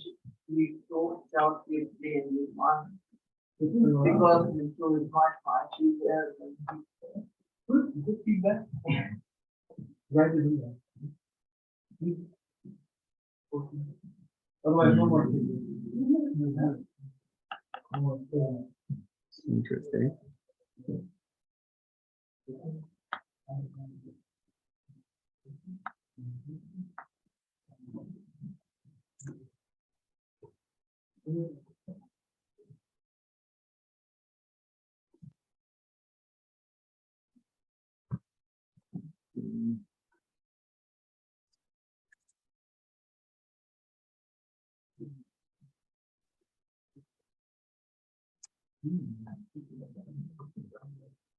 Let's see what does this print.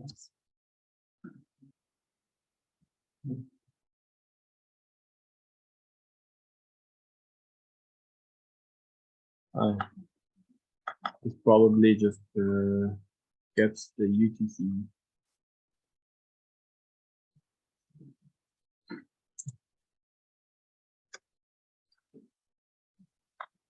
Okay, so anyways, there is this specific method to print date time in a specific time zone until I figure out how to actually do the subtraction and the addition that I want to do it. I mean, this could be a helpful, like just a helpful way to print the time in a specific time zone. But the issue is that what you receive from the API is a time zone offset. But if you know the time zone name, you can just use it right away in this one, for example. If I set time in Denmark, go to local string.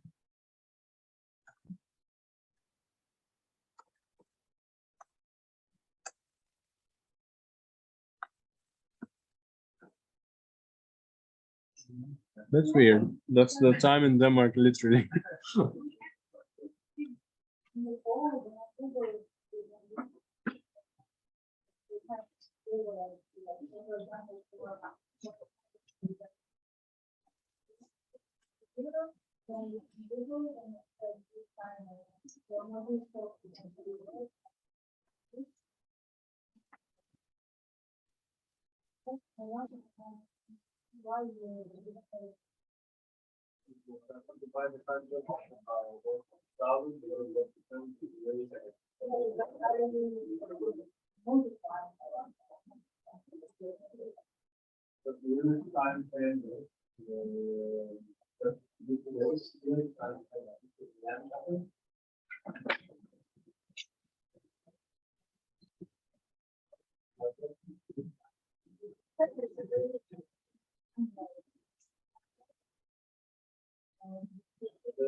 two sandwiches outside, please take them.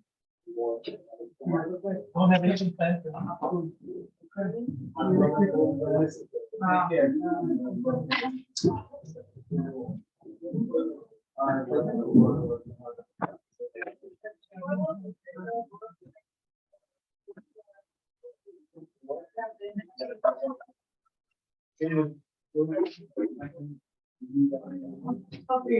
I didn't.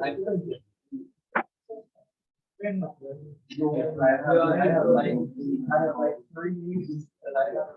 right now, like you told me.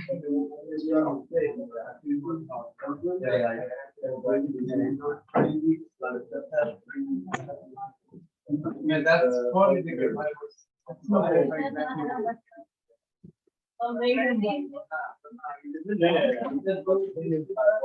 I'm working. Sometimes. Okay, I want the time.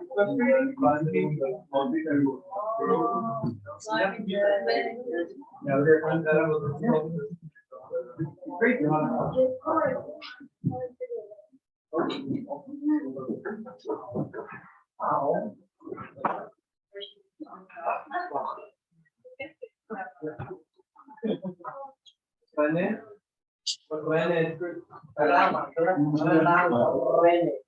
I have some homework that I have to work that you like 3 weeks. So you have a class. Second of it? Yeah. I have received feedback on the new one, but not on the previous one.